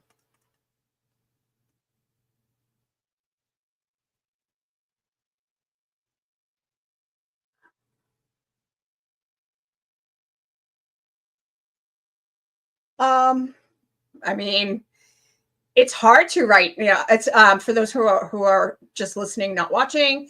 How can you trust the police in Massachusetts? It's hard to. It's tough. I was raised not to trust the police anyway. My dad wasn't like, F the police, but he also was like, don't trust the police. So I was raised a little differently than most people. Almost like a trust but verify type situation. Excuse me. But it's scary in Massachusetts. What's going on in Norfolk County is absolutely horrifying. And they want to arrest people in the buffer zone for saying hi to Karen. Like, let that sink in. Like, we're allowed to walk in the buffer zone now without, Karen shirts on, but people can't even say hi or clap when she comes out. Like, when did clapping become an arrestable offense? Like, that's insane. It's absolutely insane.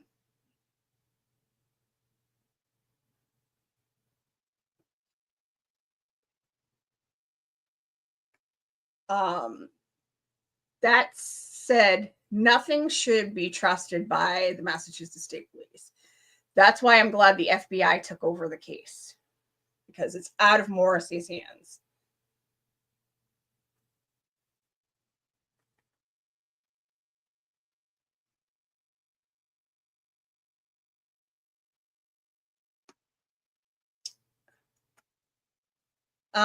Google. Yes. In many cases, including Massachusetts, the death of a pregnant woman due to a crime can result in a charge of 2 murders, one for the mother and one for the unborn child. That's awesome. So, if we can get Michael Morrissey out of office, maybe we can get, state charges, because, they want to say, well, the FBI, the FBI and DOJ have it, they arrested him for murder, but what about the child? And that's how we need to, if we can get Morrissey out of office, that's what we need to focus on pushing when it comes to Sandra's case. I think we as a collective group need to start, pushing the Attorney General to put a special prosecutor in place.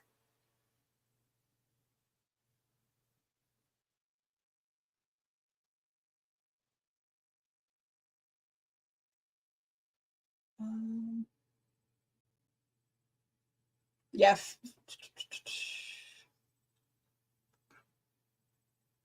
Yes. Dr. Smock was from New York. Or at least I believe that's where he is from. Sorry,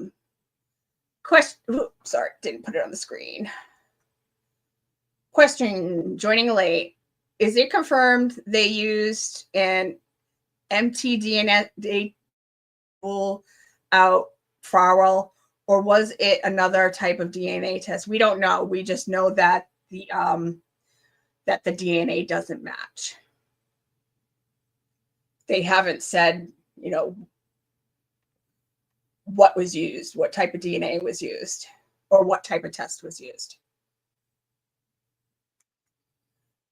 Don't you think these cops in MSP have been emboldened and likely up to this nonsense for a long time? Oh, I bet they were, you know, especially for other cops. It's, you know, you look at these three cases, just en route, Sandra Birchmore and John O'Keefe, they all happen within a 24-month period, and they all involve police officers of, you know, suspicion of wrongdoing. In all three cases, it went the other way. You know, in Justin's case, you know, they said nothing to see here. And I mean, I know a lot of people don't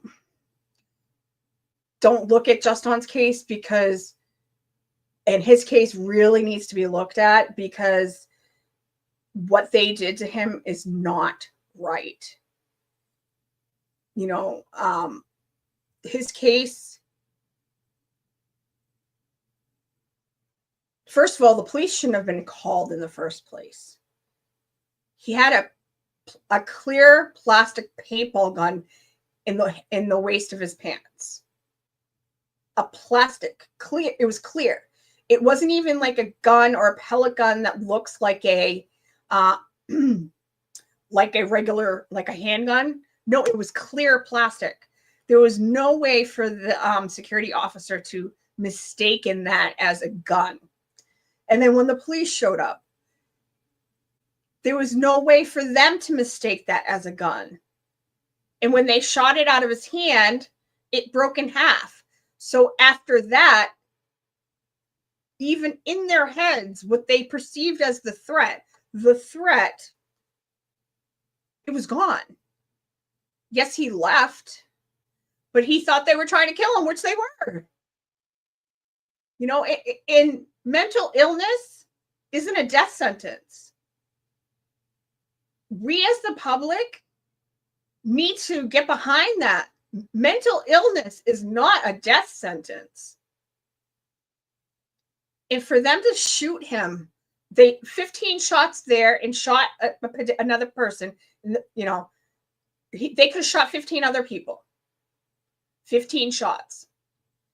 And then 31 more shots when he's dying on the ground. They should have ran up. One of the police officers kicked him. He didn't move. They should have ran up because it's policy to handcuff a suspect and then give them aid. They didn't do that. They shot 31 shots into this man. You know, he might not have survived from the 15 shots that he had already sustained, but there was a chance if they had gotten an ambulance there. But instead, they executed him. And the problem is the police are connected to the press. Same thing with Sandra's case. Same thing with John's case. Look at what happened when John was killed. They said that there was a video of Karen doing it. That's what they released to the press. And the press just reported. In Sandra's case, they said that it was a suicide. The only reason why there was a little bit more to the story was because one of Sandra's cousins went to the Globe with their information. Mental illness should not be a death sentence like just en route had. And when the police get to act with the impunity and execute people on the street, we should all have an issue with that. So when the press tells you something about something, like a death or somebody committing a crime, unless it's on video, look into it deeper. Don't always trust what the press is telling you. Don't always trust what the police are telling you. Unfortunately, we're at a point in our history, you can't. You have to look deeper into it. And I'm glad a lot of people's eyes have been opened up with the Karen retrial. You know, we all see what's going on in front of us, and they're trying to tell us it's not like that. But we need, as the public, need to do our due diligence and look at things deeper.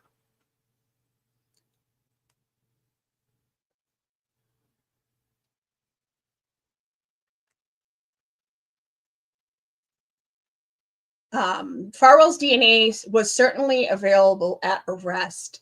Yeah, but if they have to get depending on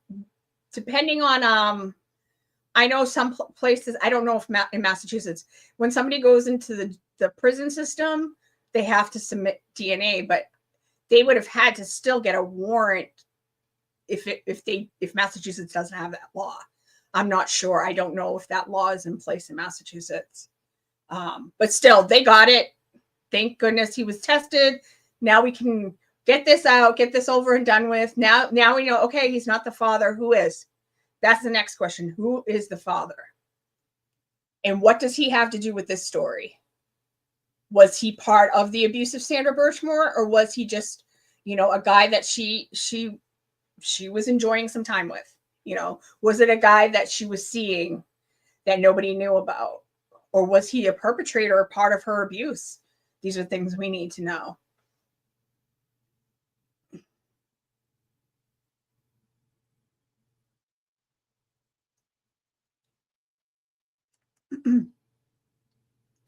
Everything we are seeing right now shows what the FBI is investigating goes way deeper than any of us know or realize. I've always said that. People like to ask me if they think the FBI case was closed for Karen, and I have a couple answers for that.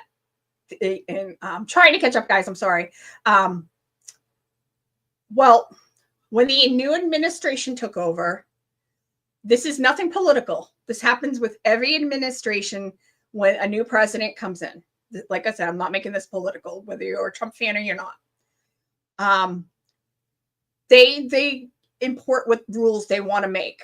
And when he came in, they wanted all DOJ civil cases to be halted.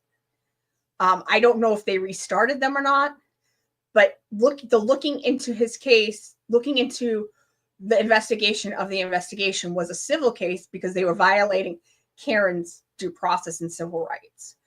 So I don't know if that's why, if the case was closed, that would have been why. That's one of my answers I give to people. And my second answer is no, I never thought it was closed. But I looked into it in that, because I had known, I'd seen it on the news about that. There was a bunch of different outlets who put it out. So it wasn't like it was like one station that was saying it. It was put out by a bunch of different reporters. That's what happened when he first came in. And if it was closed, to me, that would be why. But I never thought the investigation was closed. Never, for once. And I think they are investigating. Because, you look at it. Why didn't they get Matthew Farwell off the streets? Why didn't the Massachusetts State Police and Morrissey's office get Matthew Farwell off the streets? Why was he running around the streets for 3.5 years? Why? And I think they were looking into that. So that goes beyond, her murder. It goes on to what happened to the investigation.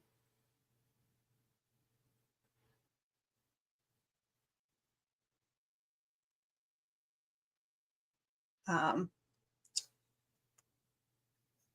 don't understand the mass police at this time. I understand them covering themselves from public publicity, but it's better to come clean. I wouldn't respect you more for telling the truth. Yeah, but if they tell the truth, they lose their livelihood.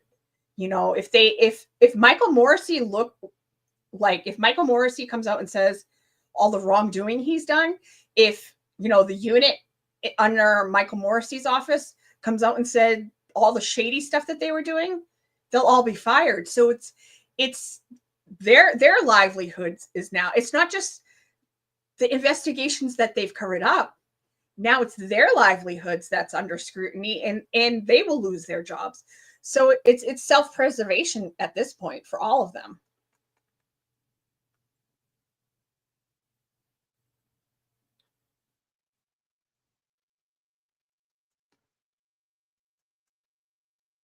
I guess they could say he's not a match and leave out that he's a partial match, meaning it could still possibly be his brothers, but keeping that silent makes everyone think it's not his. I can agree with that. I can concede to that, but I just don't think it is. I think I think they would have said it's not, you know, I think they would have came out with that. That's my personal opinion, but you know, I agree. That is a slight possibility. Question. DNA results released now seems to lead up to trying to blame someone else. Is there anyone who lives in the apartment building or works there that Matthew Farwell's defense team could try to point the finger at? They could try. I don't know. I don't personally know, but there's only a sliver of time. Like he left the, you know, her phone stopped moving and then he left the apartment. That person would have to come in, murder her. Like her phone stopped moving and then he left. It's like a cause and an action. So it's like there's no time. They could try to say that, but they have it, you know, they have it down. They'll say what time her phone stopped moving and when he left. And they're going to show that he was still there when her phone stopped moving. So, and Sandra's phone was always in her hand. There was nothing. There was no phone calls, nothing after he left. If the way Matthew said it was true, he said that when he spoke to the Massachusetts State Police, he said that sorry, I'm losing my train of thought. Oh, he said that he went there to break up with her and they got into a huge fight, but she was fine when he left. If that's the case, you think a young woman who lives her life on the phone, who was Snapchatting with a friend and was texting with her cousin, you don't think she would have contacted one of those people? Especially Barb was one of the last people to text with her, and she lived on the West Coast at that point. So she knew at, you know, 9:30, almost 10 o'clock, she could call Barb because the time difference. Excuse me, she knew it would have been fine. She wouldn't have been waking her up. So to me, I agree. I get what you're saying, but there's such a sliver of time that it would have to be a big, big coincidence. And yes, there's no cameras on that floor, but it would have to be that.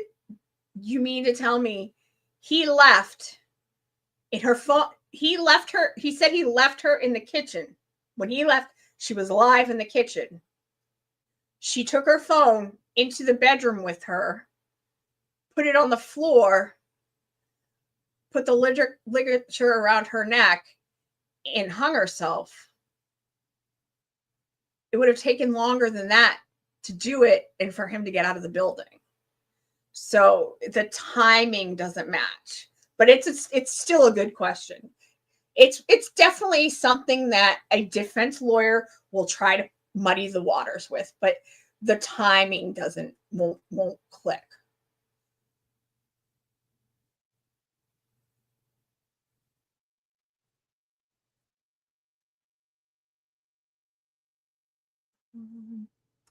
Let's see.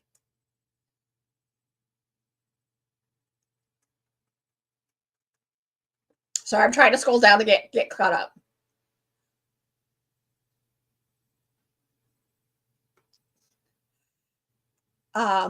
This is off topic. Excedrin, I take it for migraines, and I hope you feel better soon, hon. Thank you, Susan.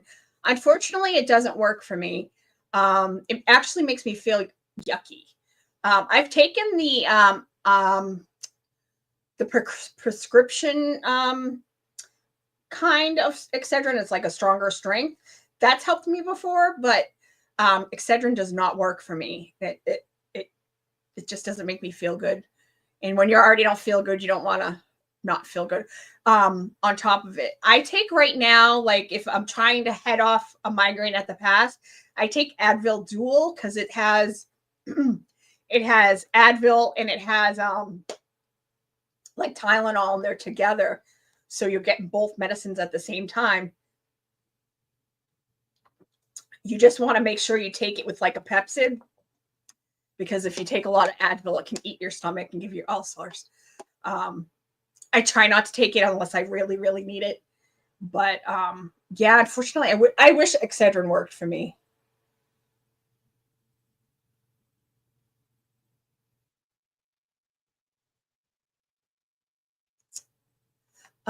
Excuse me. If it goes past Tuesday lunch, they're talking about the Karen retrial.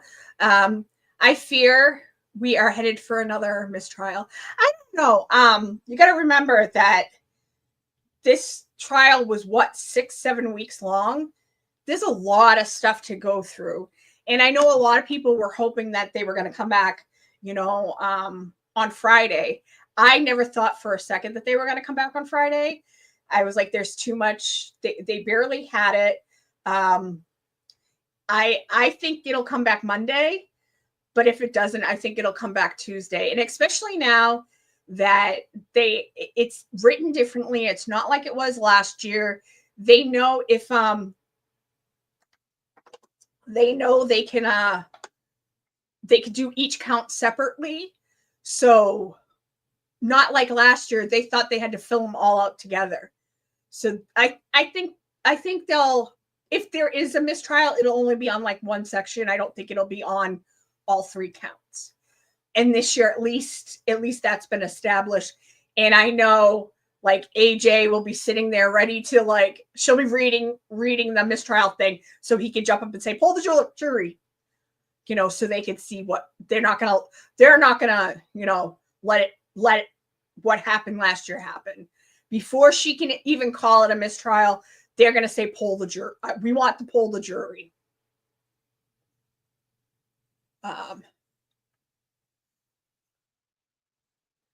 Yeah, I agree. I'm in agreement with you guys. I hope for Karen and her family's sake and the O'Keefe's sake. Oh my God, I hope it happens tomorrow. That was what was said. I agree. It's like, I think everybody wants this to be over. The family, Karen's attorneys, and the O'Keefe family, they deserve some finality to it, and this doesn't end for Karen. There's a civil case coming too. So just because this trial ends, there'll be another trial.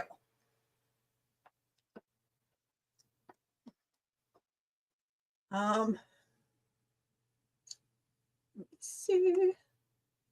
Kudos to you for a wonderful work you've done bringing attention to this egregious crime. Thank you. It's not just me. I've been the face, but Barb has been my partner. We talk about everything. We try to put everything out together. And there's so many people like Annie. Annie, my friend Annie. Some of you might know her if you go to like any of the standouts or anything like that. Annie Jones, she's been a godsend. You know, she's like, she's always there to help whenever we need it. And you know, she picks me up to go to the standouts, and I sometimes stay at her house, and she, like, just that alone is like, helps me so much, because I don't have to pay for lifts to get to, you know, because I take the bus and the train, and then getting to the actual standout, you know, I would have to pay for that too. And thankfully Annie, you know, helps me so much, and she picks me up. So so there is a team, and you know, it's all of you guys being here to listen, you guys sharing my posts, that helps get her story out there. Just tell another person, you know, if you're part of the free care and read movement, tell your friends, hey, listen, there's another case in Canton, and try to bring them along too. Excuse me. I'm nervous with the way Bev did the slips. Even Yannetti was, and she wouldn't change her. She told him to find, hold on. She told him to find a case law for one, but kept the ones she did. Shake my head. It has, when she said try to find the case law, I wished he said, I have a case. She would have been like, what? Karen Reed, Massachusetts, the Commonwealth versus Karen Reed, season 1. Because that's what happened, Bev. Because you and your antics, that's what happened last time, and we don't want it to happen again. I know he wouldn't have, because he wouldn't wanted to tick her off. But that's what I would have loved for him to say.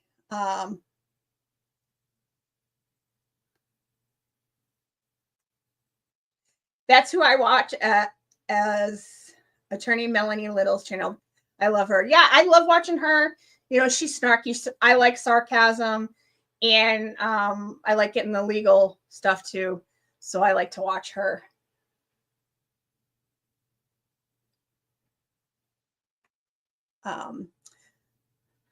Roadside. I found out my dad wasn't my dad biologically from ancestry test too. You know, it happens. You know, I'm sorry that's how you found out. I don't know if he knew. I don't want to dig too much into your personal life, but I don't. You know, that's how. Like I said, I was able to find my mom's family from that.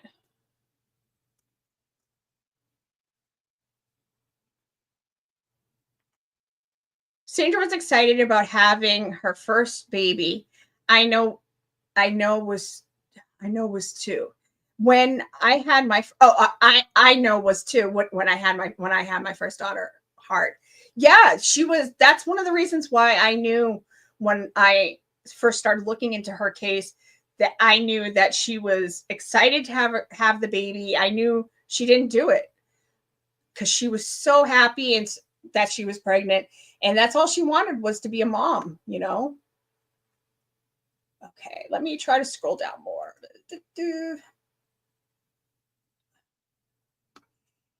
Yeah, Nan. I don't know if you guys saw Nan Gallagher. Nan and I were on Mazza doing a fundraiser for Karen last week, and I said, hey, you want to come on my show? And she said, yeah. And so Nan's going to come on. I'm not sure when, you know, once Karen's over. My first guest I kind of want to do it in like order. I'm going to have Peter Murphy on first, and then I'm not sure her next, but I want to do it in a little bit of an order. Maybe I'll do Nan after that. I'm not sure. I have to figure everything out.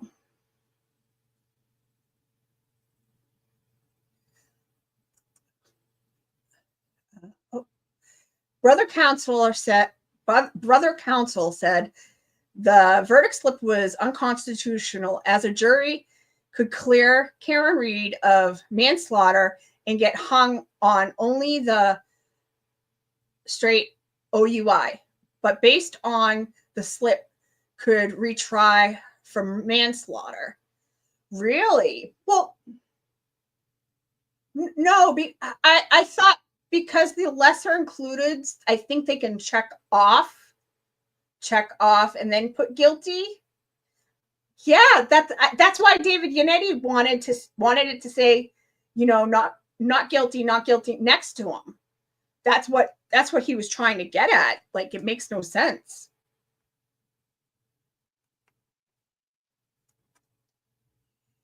Thank you, Cheese It. From the UK. Thank you for joining us. It's always good to see, people in other countries paying attention to these stories. So I appreciate you being here.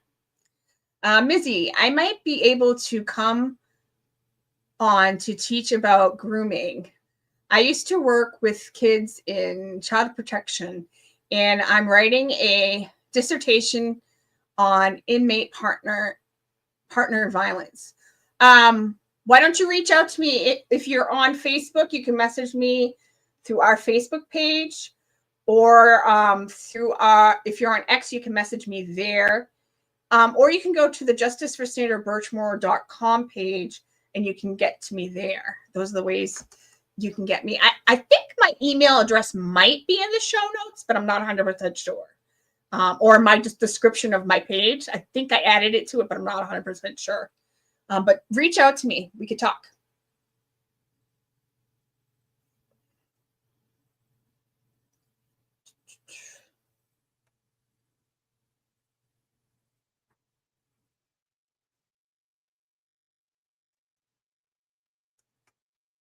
Exactly. She was a victim. They made her that way.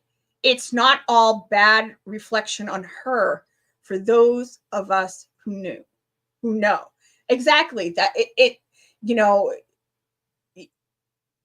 they taught her how to be.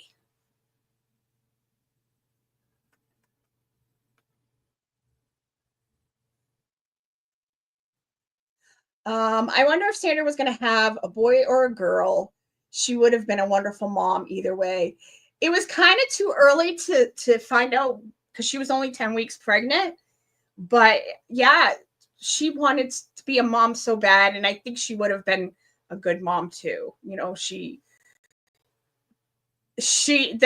loving care that she was already putting into this, 10-week-old baby growing inside of her belly is only a testament to it. She was buying like all car seats and the baby buggies and clothes, and she already had people to take care of her cats for when she went into labor, and she was getting everything. I mean, she was, like I said, 10 weeks pregnant. She had all of this done already.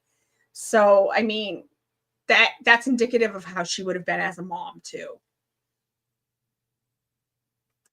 Yes, thank you, AJK.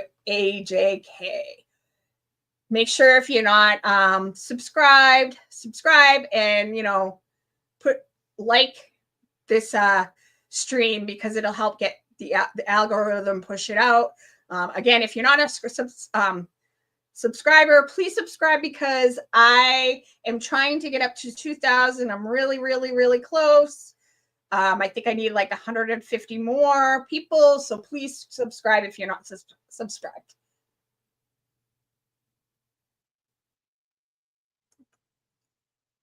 Hi, Miss Jessica. Thank you for joining us. I'm sorry something crazy was going on. No worries. Everybody's been well behaved and just chilling. Nothing crazy going on. So.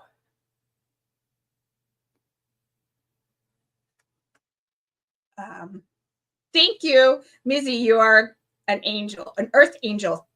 I wouldn't necessarily say that, but I really appreciate that. I really appreciate that. And Susan said, at Mizzy, thank you for being Sandra's voice. I just look at it. I have a big enough mouth for both of us, so I might as well speak up and help get her, be her voice and get things out there. I'm not a shy person, never have been. The only time I was shy was when I was when I was younger. I wouldn't say quite a kid, but I was still a kid. When I first started singing in front of people, I had stage fright, and then I got over that. Once I got over that, nothing bothered me. Very few things make me nervous.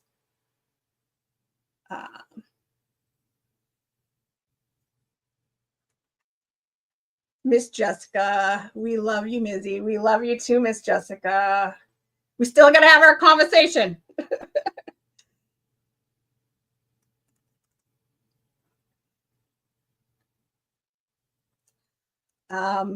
People need to be educated on the effects of CSA and coercive control.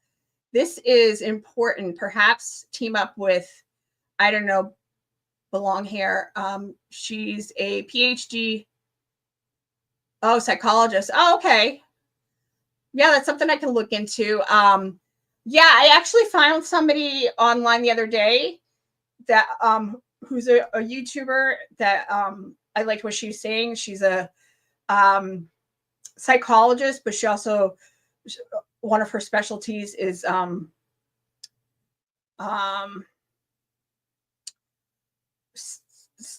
anything that has to do with sex. And I found her because she was talking about grooming, and I was like, oh, I need to reach out to her and see if she would come on. So it's something that I would love to talk to different people about, because their takes, and it's something that it's not something we can just talk about once and be like, okay, let's move on to the next subject. It's something that needs to be talked about over and over again. There's one other person I want to talk to. I was on Surviving the Survivor with her. I can't remember her name at the moment. Her first name might be Judy, but I can't remember her last name. Dr. Judy something. If you haven't seen that episode of Surviving the Survivor, go look up when I was on that episode. There's an ex-police officer who also knows a lot about psychology, and then I don't know if she was the other person was a doctor. I don't know if she's a psychologist, but she was awesome. They both got it, and I was like, this is awesome. It was like one of my favorite shows that, panels that I had been on, because I was dealing with people who could, take what I was saying, and they both knew the case. The ex-police officer knew it a little bit more, but the doctor obviously was on top of all the things and talking about why Sandra might have done some of the things that she did. And I was able to come in and talk about the facts of the case. And it was such a good episode. It's one of my favorite episodes I've ever done for talking about Sandra's case. You know what? I'll post it on, I'll reshare it on our Facebook in Sandra's page, because, and on X, because it was such a wealth of knowledge in that episode.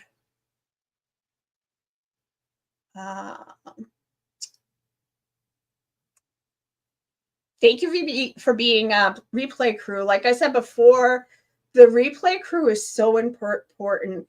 They're crucial to, helping, get pages over the edge of a certain amount of views. And, especially on somebody who like me, who I'm not, a huge creator. The replay crew who can't necessarily come and watch the whole thing, you guys will come in and watch it, after. And I appreciate all of you. I appreciate all the viewers.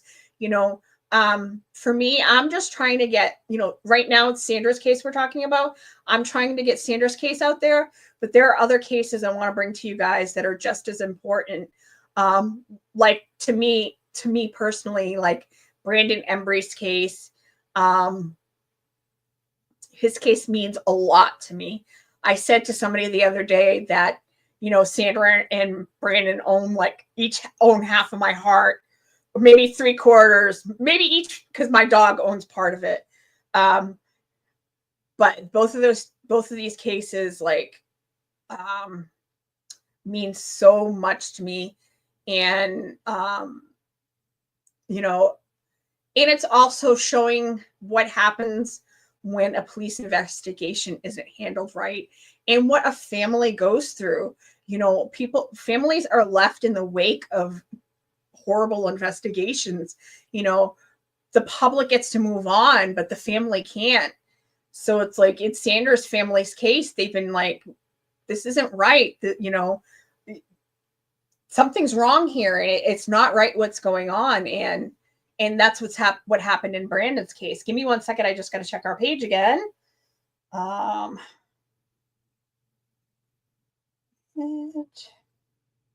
if you are not on our Facebook page, it's Justice for Sandra Birchmore.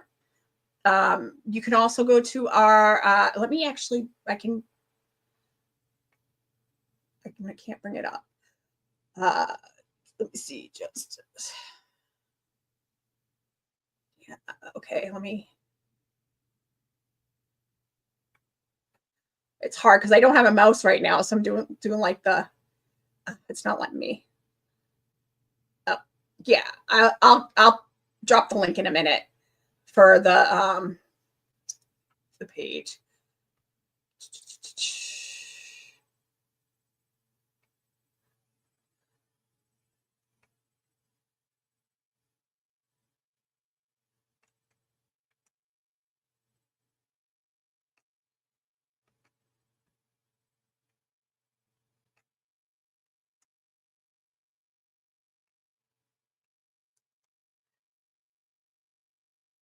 If you ever have a question, you can just go to that link. It's our website for Sandra. It's Barb maintains that. It's her baby, but you can get in touch with me. She'll just send the message to me if you want to get in touch with me and have a question. If not, Barb will answer the question. So.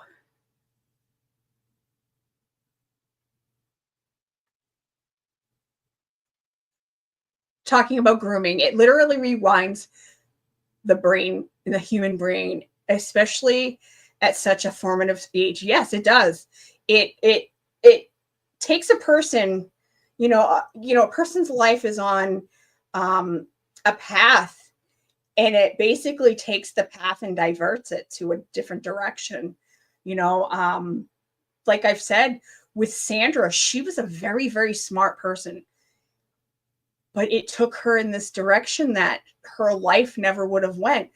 Sandra had a hard life, and, she graduates and around the same time where her mom dies. And then a month later, her grandmother dies. So, Sandra had a hard life. When she joined the Stoughton Explorers group, her grandfather had just passed away, and he was the only male figure in her life. So then she goes on to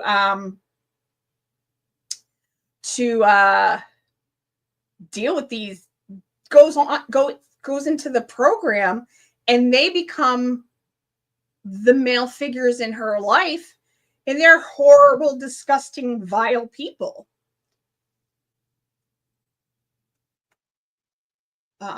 Microdots preview video with Mizzy is chilling. Thank you. Microdots and I need to, now that Karen's thing is winding down and coming to an end, hopefully to a full end, Richie and I got to hook back up and look into it. Welcome, Barb. I was just talking about you a little bit ago. So I'm a little behind the comments, so sorry. I'm catching up. Let me see.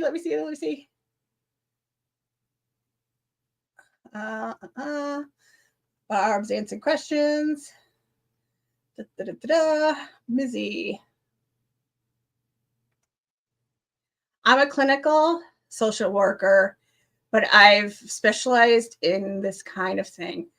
for the better part of a decade. If you'd have me, I'd love to help educate your audience about CSA and grooming. Yeah, I just dropped the website.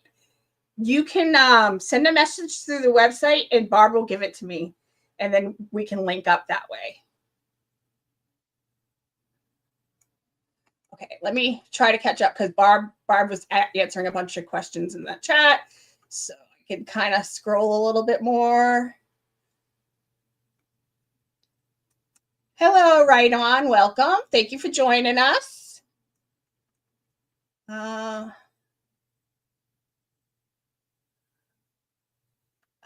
Federal cases take years. Yes, they can. But they also have the Speedy, what is it called? The Speedy Trial Act. But the judge is the one who enacts that. And I believe they have 70 or 75 days to bring the trial to the trial, set the trial date and bring it to trial. But the judge enacts it when they feel like it's supposed to start. Like the judge is the one in charge of that time clock. So it's kind of, okay, let me see. Let me scroll down.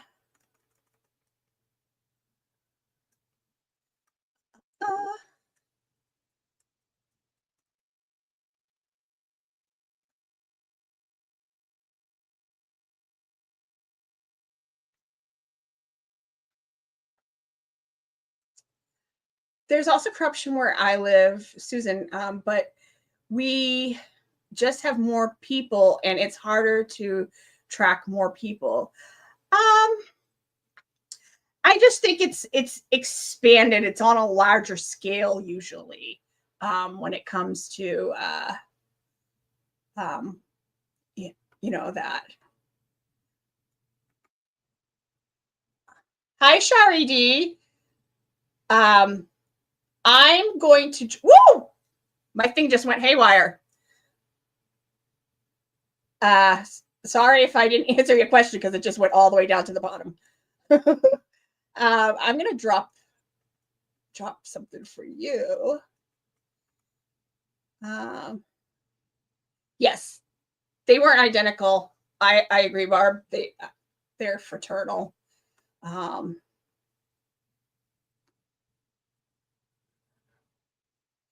Okay.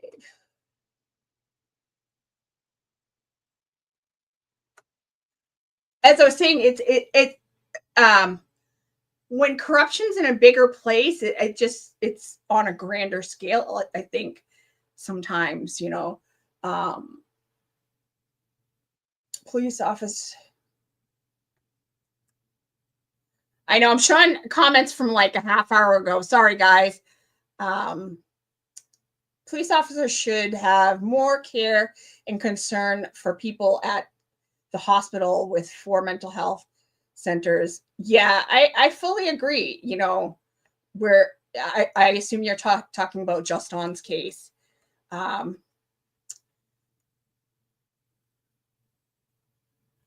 Yeah, what happened to Juston is a travesty, and it's disgusting. The narrative that, you know, that's one of Jen's problems. She's fighting this uphill battle because she's trying to, you know, trying to change the narrative, and it's hard when the narrative is already out there. We know that because that's what happened with Sandra. You know, they put this narrative out there, and it's hard to get past it. So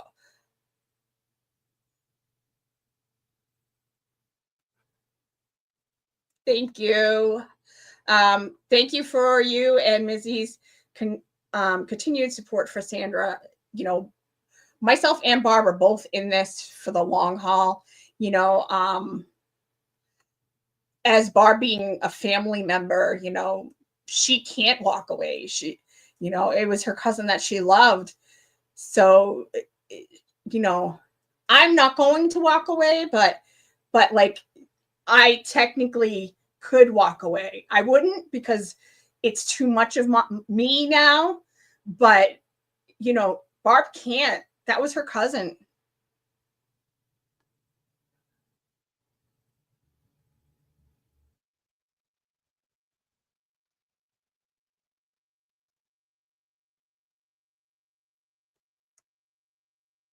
Wait, let's think. If he was the father, she knew that. If he wasn't the father, she knew that. Not necessarily. You got to understand that she was being trafficked, so she wasn't sleeping with just one man. So clearly he wasn't the father. The DNA doesn't match. So why would she commit suicide if they broke up? Well, I never believed she did it because he broke up with her, because he broke up with her all the time. He did it through text messages. He did it by phone. So there was no reason for him to be in that house that night, unless he was going to physically need to harm her. You got to remember, this started when she was 12. He's had a hold on her life since she was 12. 12 to 23 is a long time to have a hold on someone's life. And yes, it's a slow burn. That's the way grooming works. They whittle them way into your life, and but it was over a long period of time, and she wanted him still in her life. I know it doesn't make sense to us, but she wanted him in her life. And unfortunately, but that's the story he spun also, that he went there to break up with her, and that they got to a fight, and, he left. And we all know that's not the truth.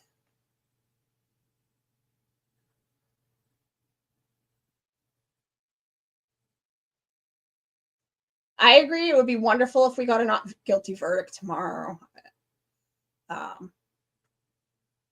I fully agree with that. Okay, trying to catch up. I'm going to just scroll. Sorry, guys.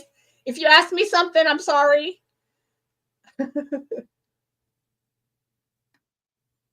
Thank you, guys. I see hearts in there. Sam Izzy. Thank you. I'm just trying to get to the bottom because I'm like 20 minutes behind you guys. Okay, I'm caught up. Woo! I need to go into the chat from my phone for a second. So give me 1 second. Chat amongst yourselves, please.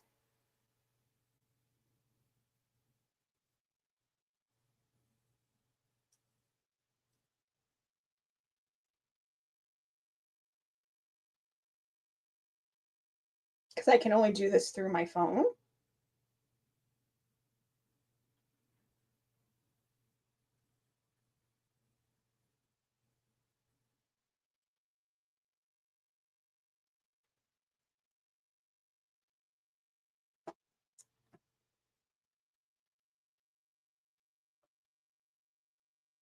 Welcome to the mod team.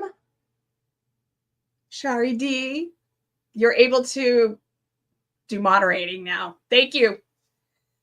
I spoke to her this afternoon saying, hey, can I add you as a mod? Drop a bot, because she does a lot modding in other pages. So you have a wrench now. Thank you. Because I knew tonight might have been a little busy, but my chats don't get wild and crazy. Thankfully, the trolls don't really come into this chat, but with the case heating up, Karen's case is winding down, it might get a little start to get a little more crazy. And once this bombshell came out Thursday, Lord only knows what else is going to come out. Like I said at the beginning, we don't know what we don't know what his team is going to do. We don't know what they're going to release. I don't know if it was their team who released it, but who benefits from this? Who does it smear? It smears Sandra. It benefits him, because it makes her look bad in the public's eyes, because, you know, then you have to understand it doesn't matter that he was the father or not. It doesn't matter. Him being the father or not of Sandra's baby does not matter. He still went to that apartment to do what he did.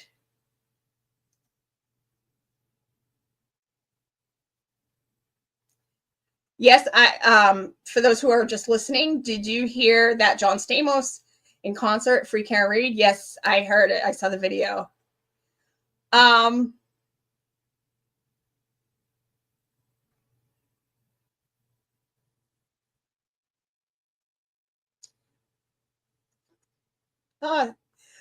love, you know, it was nice meeting you and hanging out. I'm going to be there tomorrow. Not tomorrow. I don't know if I'm going to be there tomorrow. I'm hoping I'm going to be there tomorrow. Snafu with my doctors, but yeah, I went on a crazy day. Like I didn't expect it to be crazy, but it ended up being crazy. It was the day that Erica Walsh was arrested. Is there any other questions you guys have when it comes to this portion of Sandra's case? Because I want to spend the last a little bit to show you guys the speeches from the other day, the standout that we were at Michael Morrissey's office. Mizzy, if at all possible, can you read the questions, because I'm listening? Yes, I'm trying to. Sorry. I apologize. So did you guys have any other questions that pertain to the bombshell that came out on Thursday?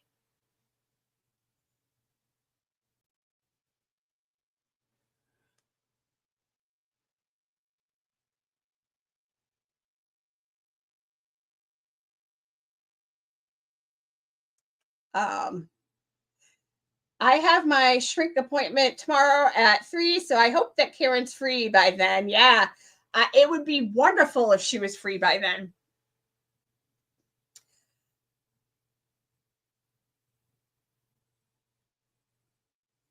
Oops. Yeah, so the standout we had was at Michael Morrissey's office. It was successful. We had, I think, about 5 speakers get up, 5 or 6, I can't remember. And, you know, we all got to voice our opinion towards Michael Morrissey. Had a good time. You know, I was a little, my speech is a little subdued for not how I normally get in speeches, but I just want to share it for you guys. So if you guys don't have any other questions, I'm going to show that. And we'll announce soon, hopefully, when our next Sandra Birchmore standout is. We're not quite sure yet. We haven't picked a date. But I was thinking of possibly, we have talked about doing a standout at the medical examiner's office. I was just thinking the other day, I got to talk to Barb, but this is me putting it out there into the universe. Maybe the year anniversary of when Matthew Farwell was arrested might be a good day for us to do that at the medical examiner's office. Let's just put that out in the universe. But I will let you guys know of what we decide. The question what bombshell about the DNA coming out that it's not Matthew Farwell's.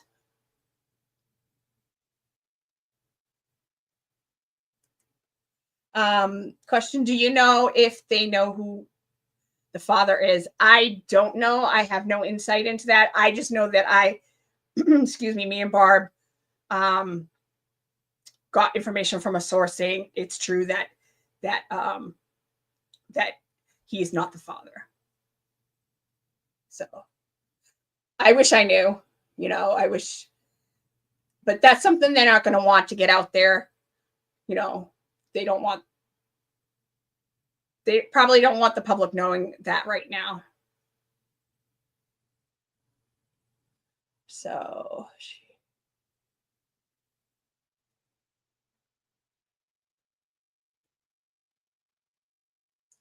Okay, so I'm gonna bring that up. Let me share screen. Move that.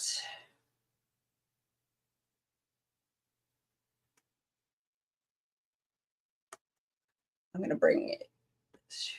Give me 1 second so I can bring it up, get it up.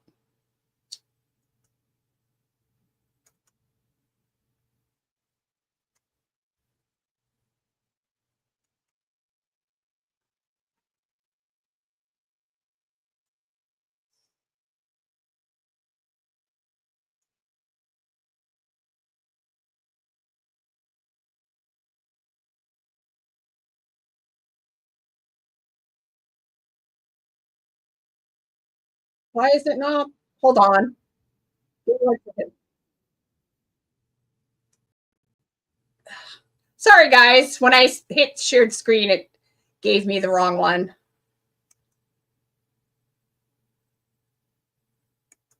Let me do this because I don't need that anymore. Close that. Okay. Sorry about that. I wish that there was an easy way to do it because you have to click so many screens to get something up. Okay. It's up.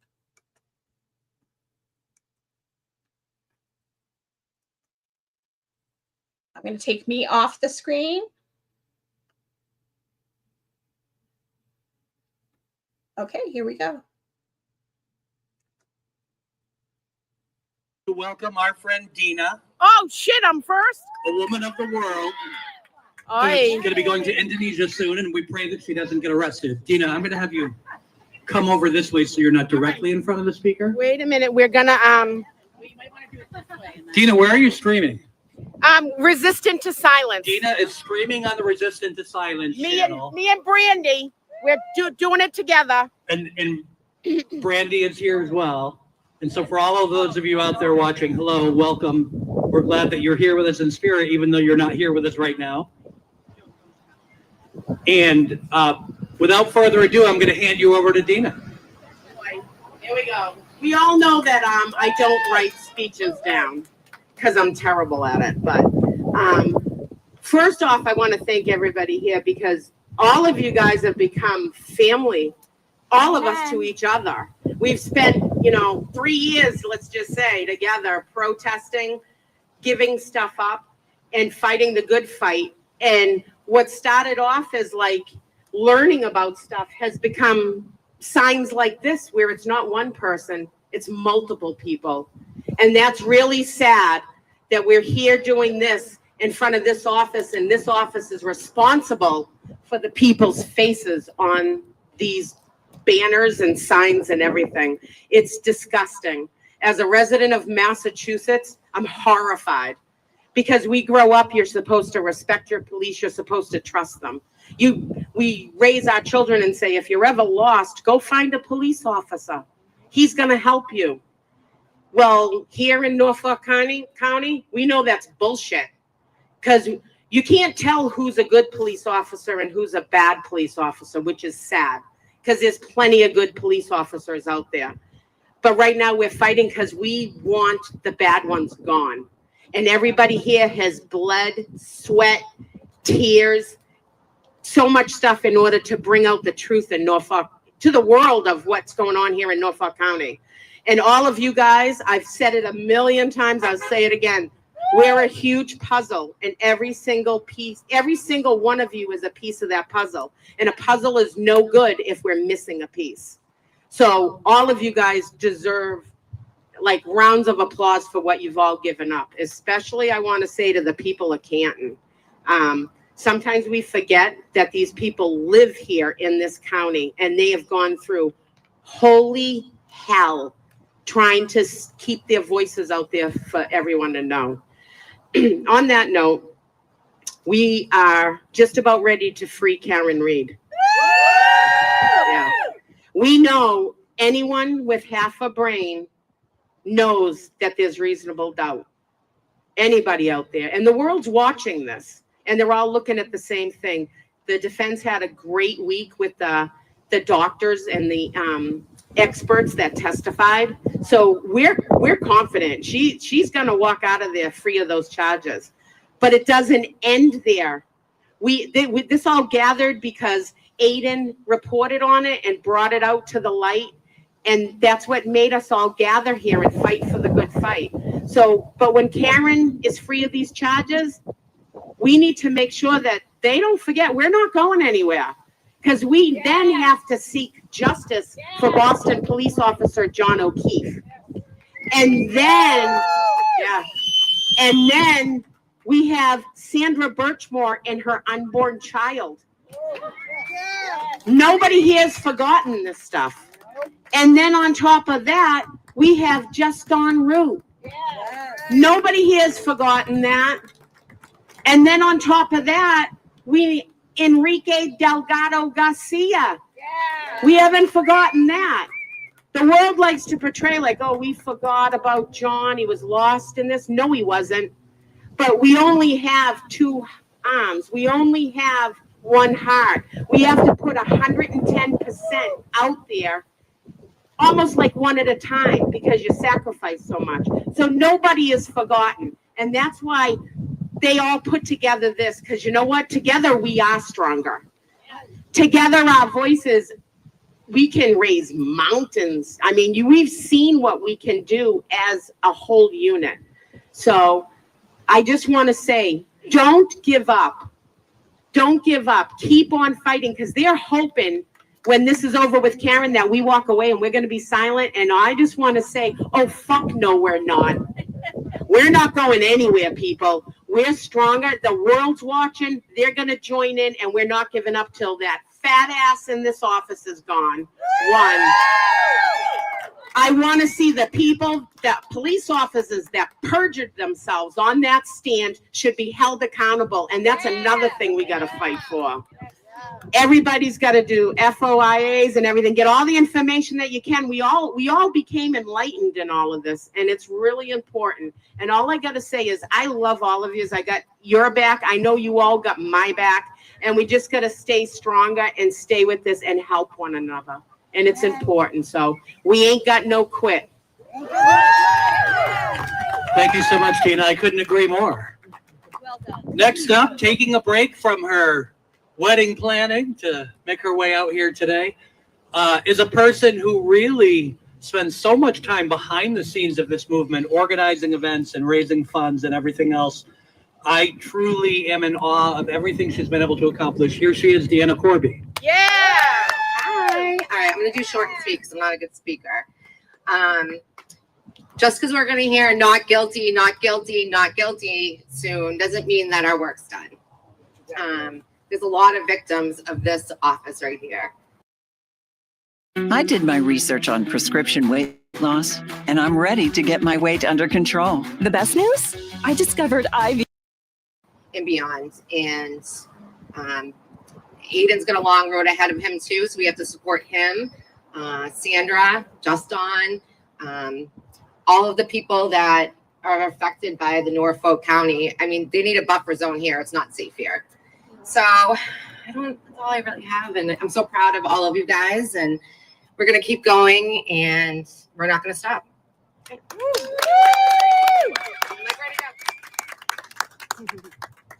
I'm fast. You got to keep up with me. All right, next up, we have our friend, former Canton police officer Peter Murphy. He's going to come up and say a few words. Sergeant Peter Murphy, if I'm correct. Tracy, can you see now? Thanks, man. How you been? Good to see you. All right, I'm going to make this even shorter than shorter. So I just want to say this, for the fact I have this microphone in my hand, this mic could be in anybody's hand right here. All right, in anybody's hand that's been on a standout in the last 3 years, whether it's Dedham, Canton, whatever, okay? We've all been in it. There's no I in the word team. We're all in it together. And as Dina said, and it's been brought up, and Deanna just said it, God pray that Karen gets exonerated Friday afternoon and gets this case dismissed. Or Amen. Not guilty. Amen. Not guilty. All All right, but as you said, our job isn't over there. We have justice for John, the second part of that story. And in my opinion, having been a cop, we need justice for the third-party culprits, because this whole case ain't over until they go to jail and they go to prison. And the reason that they've been out on the street for 3 years, and Karen and us have been together in this fight, is because of that meatball upstairs. And it doesn't stop. It doesn't stop with just Karen. Of course, in John, we've got just en route. We've got Sandra and her baby that was never born. We've got a case with Sandra. I want to speak to Sandra's case because I think that's the next one we're going to have to deal with. We got Farwell in federal prison right now, or federal holding. Yeah. Right? And that's a great spot for him. Yeah. And I think what we need to do is energize everything against him, Mara Healy, the state of Massachusetts, and go after the Sandra Birchmore case in big power and get that going. You know, that's going to be our next target. And let's hope we can do that. And we've got Justin Root, which I was a police officer. There's no way you can justify 15 rounds at the hospital and then another 31 at Chestnut Hill. It doesn't happen. You had an EMT over him, trying to give him, first aid. She said he didn't have a gun in his hand. He wasn't a threat. And they put 31 rounds in him. And he said, no problem. Big problem. Big problem. And, I've tried to keep a lid on things for the last 3 years as far as my emotions. But God damn it, I'm pissed off. He was executed. Yes, he was. And he sanctioned it. And now we got Enrique up at the Mass State Police Academy. What's it, 10 months? Somebody give me a number. How many months? I think it's 10 months. 210 days. In a police department with police officers all around. And where's Mara Healy? Where's this? Where's that? Where's the Attorney General? Are you kidding me? Somebody said they've convened a grand jury. Well, let's move it along fast, kids. We have a big event, possibly. Izzy's is aware of this. Coming up Saturday, as far as this idiot's concerned. It's Flag Day, and it's also 400-year anniversary in Quincy for the city of Quincy. And I believe the parade starts at 6 o'clock in the afternoon. We've had a bunch of the people from the movement consider going down there for that. We can put that together over the next couple of days and see if we can recruit some people for it. I think it would be great if we could put 100 people down there all along the route while he marches with all his meatball politicians. And we're just not in a group, because then it'll be isolated. We're going to spread out the whole goddamn parade and let him atone, or start to atone. We got to get him out of office, vote, support the candidates that run against him. We got to put pressure on somewhere here in the state to get him thrown out or indicted or in prison. Right? So, I just want to again thank everybody for their unity and their solidarity over the last couple of years, standing together and trying to get justice for the victims that we're talking about. And I'm going to end it with that. And thank you, and stay strong. We ain't got no quit. Thank you so much, Peter. Speaking of the Sandra Birchmore case, we have Mizzy. Yeah. And if you don't know Mizzy, I'm sure you've seen her around, but if you haven't, Mizzy almost single-handedly at the beginning of this Burchmore case never gave up and continued to bring attention to the horrific murder of Sandra Birchmore when everyone else said it was a suicide and that there was nothing to see there. Mizzy steadfastly believed and stood up for her friend, and here she is. How's everyone doing? So we are here because this motherfucker doesn't know how to do his job. He continues to let police who do wrong skate. Matthew Farwell was on the streets for 3.5 years before the FBI took him off the streets. Why did they have to come and step in? This man could have arrested him for even just the abuse of Sandra Birchmore, or even just the time theft. At least you would have got him off the streets. But no, you left a predator and a monster on the streets so he could victimize other people. And I do know of one girl who was victimized for him while the investigation was going on. All the people we are here today for, just en route, Karen Reed, John O'Keefe, and Sandra Birchmore, we all have to keep pushing. We all have to keep going at them at every direction we can, because we can't let up. They think when Karen is free, we're gonna walk away. I'm not walking away. Are you? Are you? Are you? Are you? Are you? Wait, let's tell them. Are you guys gonna walk away? No! I don't think he heard you. Are you guys gonna walk away? No! Karen was framed. Sandra was murdered, and Justin was executed. And you know what? I'm gonna say, John O'Keefe was also executed. Yes, he was. Yeah. Yes, he was. We all don't know exactly what went on in that house, And Enrique. but we know that a Boston police officer was murdered, and it wasn't by Karen Reed.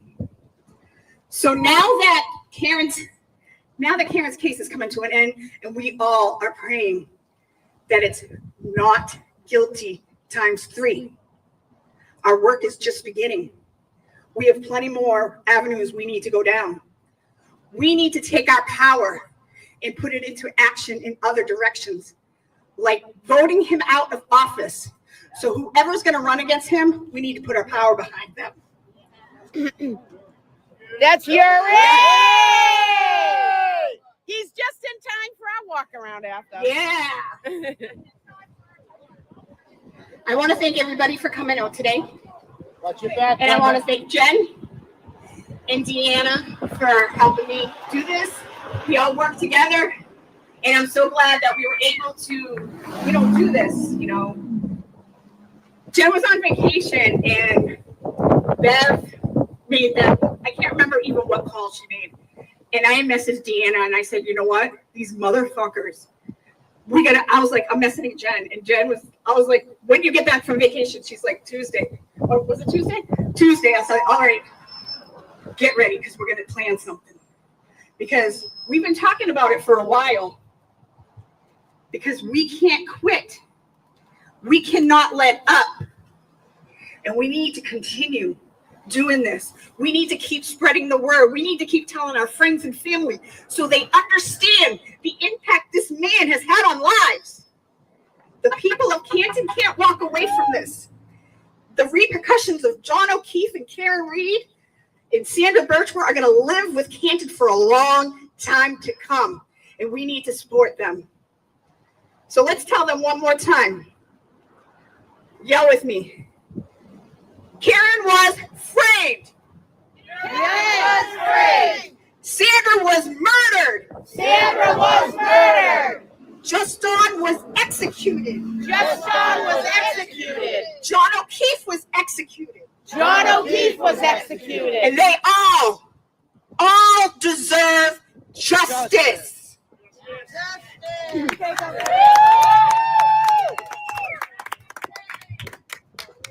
Thank you, Mizzy. You touched on working together, and I have heard nobody espouse the ideals of being stronger together better than our next speaker.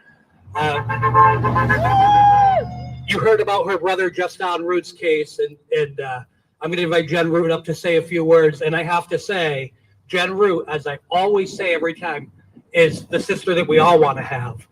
Throughout this, I feel like she's become all of our sisters. So I want to invite my sister Jen Root up to give a speech. Thank you. Such a nice surprise to hear you were coming. Well, this is what people power looks like. Yeah.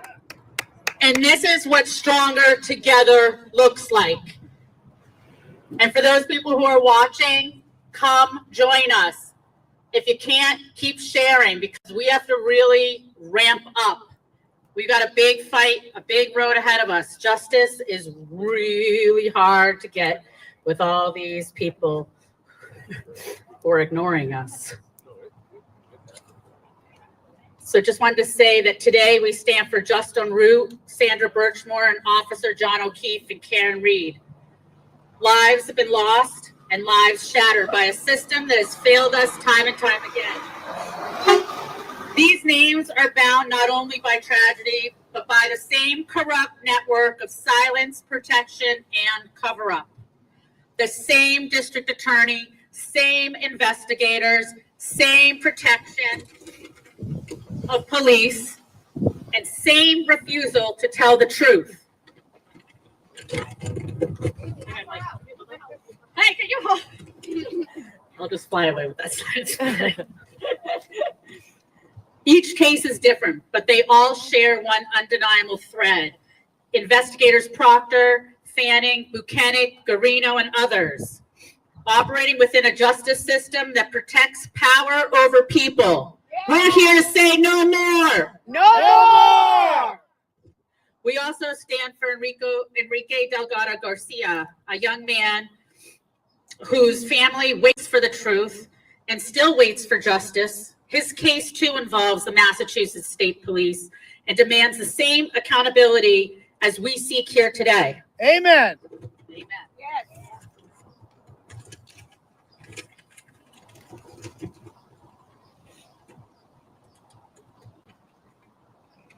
Just want everyone to know that, like Michael Morrissey's, I can't even say it's an investigation, okay, because I wouldn't even call any of this stuff that they've done an investigation, but they completed Justin's in 30 days. There's a picture of Fanning right on the scene after this all happened. I know that it was over that day.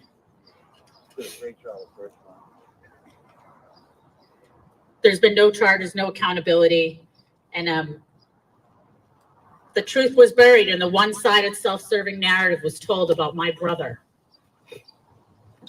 That's what they do. That is what they do. I'm never letting them get away with the lies they told about my brother. Yeah. You got this, girl. I'm never letting them. We're here with you. No justice, no peace. And so today we say, Michael Morrissey, you don't get to hide behind your desk. He does not get to hide behind the walls of this building, behind our tax dollars. He answers to the public. He answers to us. Amen. He has not answered, so he should resign. Yeah. We are not going away. We are not backing down.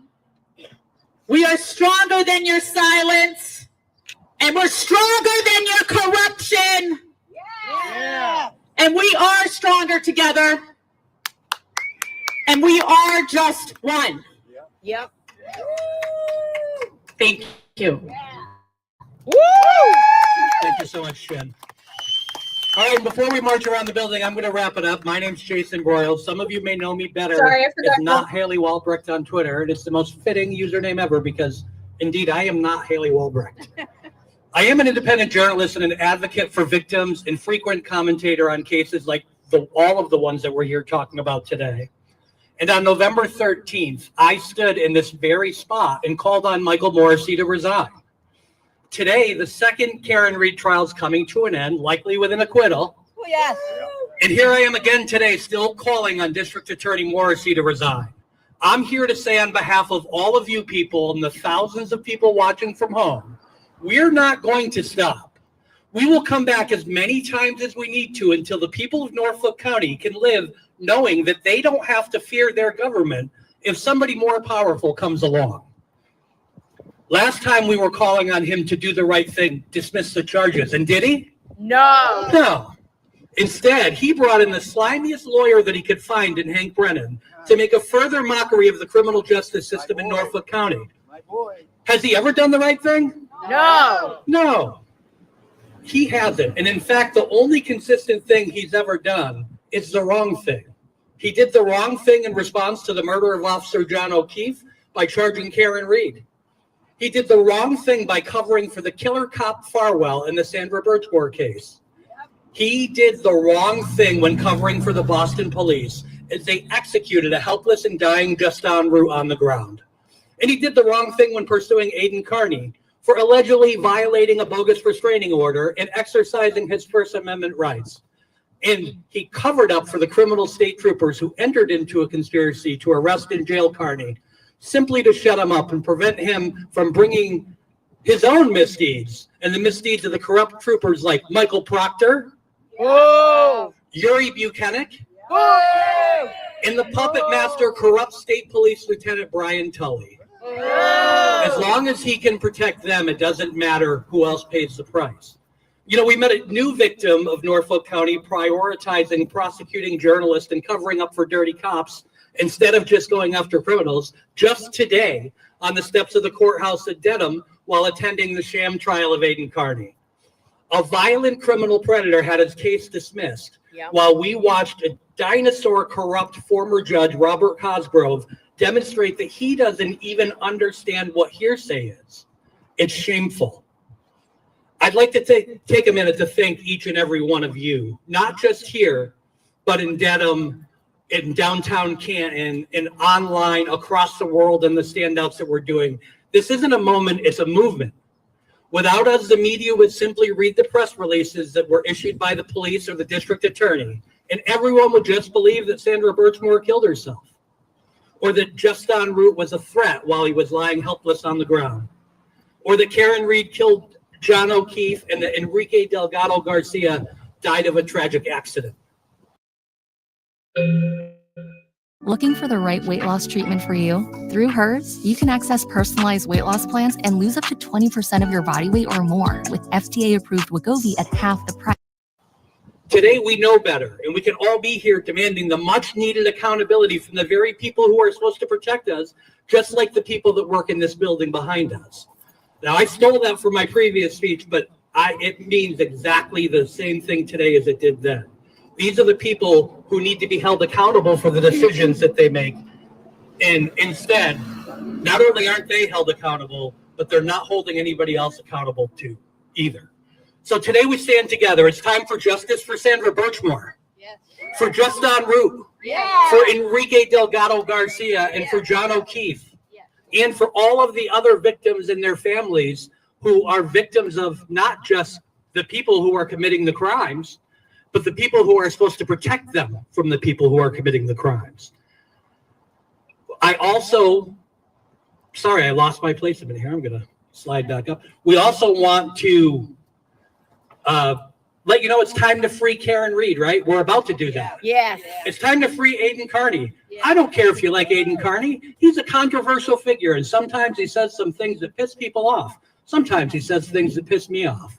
But at the end of the day, he's standing in courtroom on trial as a result of Lieutenant Tully conspiring with Kate Peter, Lindsay Gaetani, and Leah Genduso, a former Massachusetts State Police officer, to jail him to prevent him from uncovering their own misdeeds. But most of all, it's time to send a message that we, the people, won't rest until the truth is told. It's time to tell the truth. It's time for Michael Morrissey to resign. And it's time right now for us to march around the building and let him know. So let's go. Morrissey, resign! Morrissey, pick up a sign. Morrissey, resign! You know, last time we were here, Dina kind of led the pack around the building, and I really liked it. So I think it's time for Dina to do that again. So let's have Dina lead the pack around the building. We have a little bullhorn, don't we? Okay, Something that's we where can we're bring going to with end us? that. Are you live? Yeah. Oh, all I'll right. Give me 1 second, guys. All right. Okay. So those were the speeches from on Thursday, and I think everybody did an awesome job. And you know, I want to thank anybody who came out to stand with us and or who got up and spoke, because it's important to keep pushing Michael Morrissey, to keep making sure that we don't allow him to continue to act the way he's acted all of these cases.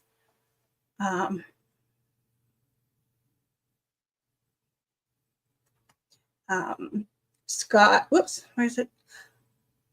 Hold on 1 second, I'm trying to read it. Scott, I missed this one at Meatballs. I chose to stay at Aiden's trial at Dedham but I was with you in spirit. And you and I had a conversation before that, and I fully understood, you know, that you needed to do that, and there was a possibility that you would. You know, as if you guys don't know, if you sure most of you know who Scott McGinnis is, but Scott, you know, he's the consummate boots on the ground. Like, you know, he's the OG boots on the ground for these movements, and he's always there to you know, holding a sign and you know, to be there for all these causes. And like I said, you and I had a conversation about it, and I knew there was a possibility that was going to happen. And, you know, luckily his, you know, sorry, I got to get out of my own chat because it's distracting me. Possibility, you know, I'm glad he had the outcome he did, because what was going on in that case, you know, they set him up. And like Jason said, whether you love Aiden or you hate him, he's very controversial at times. You know, you don't have to love him to not want people to be set up, you know, by the police, you know, and it's the same police officers doing it. So whether or not you like him, look at the case and know that it's the same officers doing to him what have been done to the people that we've been we spoke about in those speeches. So so I've been on air for 3 hours, which is fine. I don't mind. I can talk for hours and hours and hours upon. But I'm going to end soon. But if there was any last minute questions, please ask away, and then we'll head out for the night. I want to thank everybody who came on tonight. There was a lot of people who came through. You know, there's still 110 of you strong, and I appreciate. Oh, I've got the hiccups. Excuse me. I appreciate all of you being here tonight, and to talk about this subject. There's going to be a lot of things that we continue to talk about when it comes to Sandra's case. We're going to, like I said, I'm going to talk to Peter Murphy. He's going to be my first guest. I don't have a date when we're going to talk, but I've asked him to come on. Nan Gallagher said she's going to come on. But I do, there's somebody in the chat. I don't know if still in the chat. We're going to link up and see if maybe you can come on, and talk about the grooming and that aspect of what it does to a person. And there's a few other people I want to talk to. I want to talk to a medical expert. I kind of know who I'm going to reach out to ask. You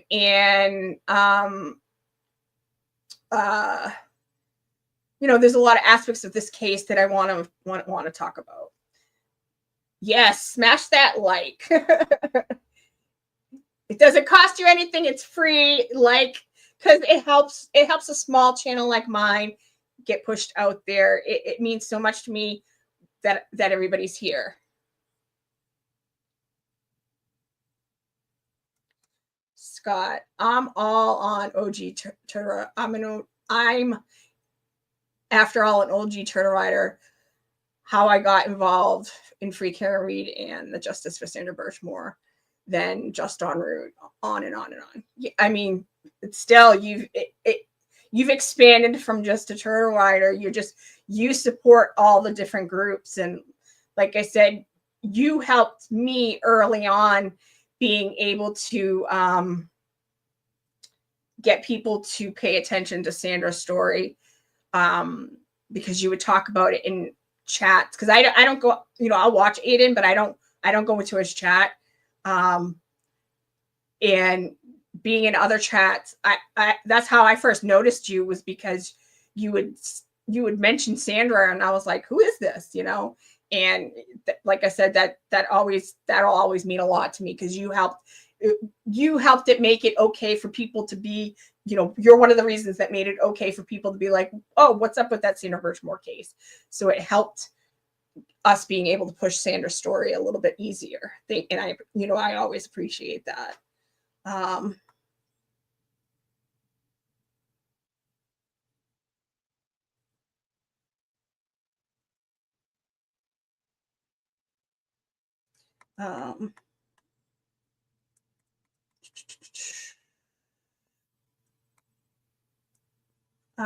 There was a question earlier.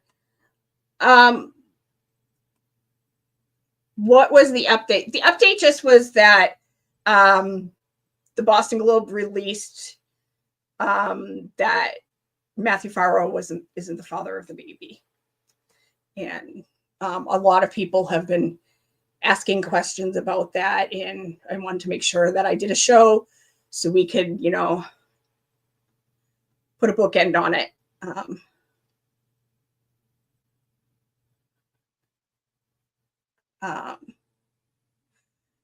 Mizzy won't let Sandra be forgotten, and LTL won't let Enrique be forgotten. No, I won't. And there's more, you know, that Sandra's not just somebody who was murdered. She wasn't just somebody who was groomed. She wasn't just somebody who these things happened to. She was a beautiful young woman whose life was cut short. And she was a person before all these things happened. And people need to remember that. So that's why, you know, we want to make sure that there's, you know, her whole story is told, just not what happened to her and what was done to her. You know, we want to make sure that it's a full rounded story. It's not just the ugliness that ended her life. So with that said, I want to thank everybody for joining me tonight. Please make sure you like this. It'll help get it out there. If you're not subscribed, please go subscribe. I'm getting really, really close to 2,000, and it'll help me get this story out there. Thank you to the mods. You know, thank you for being here, and thank you for joining me tonight. Let me get to my media section. It means a lot for me that you guys join me, and I really appreciate you all. Thank you, everyone.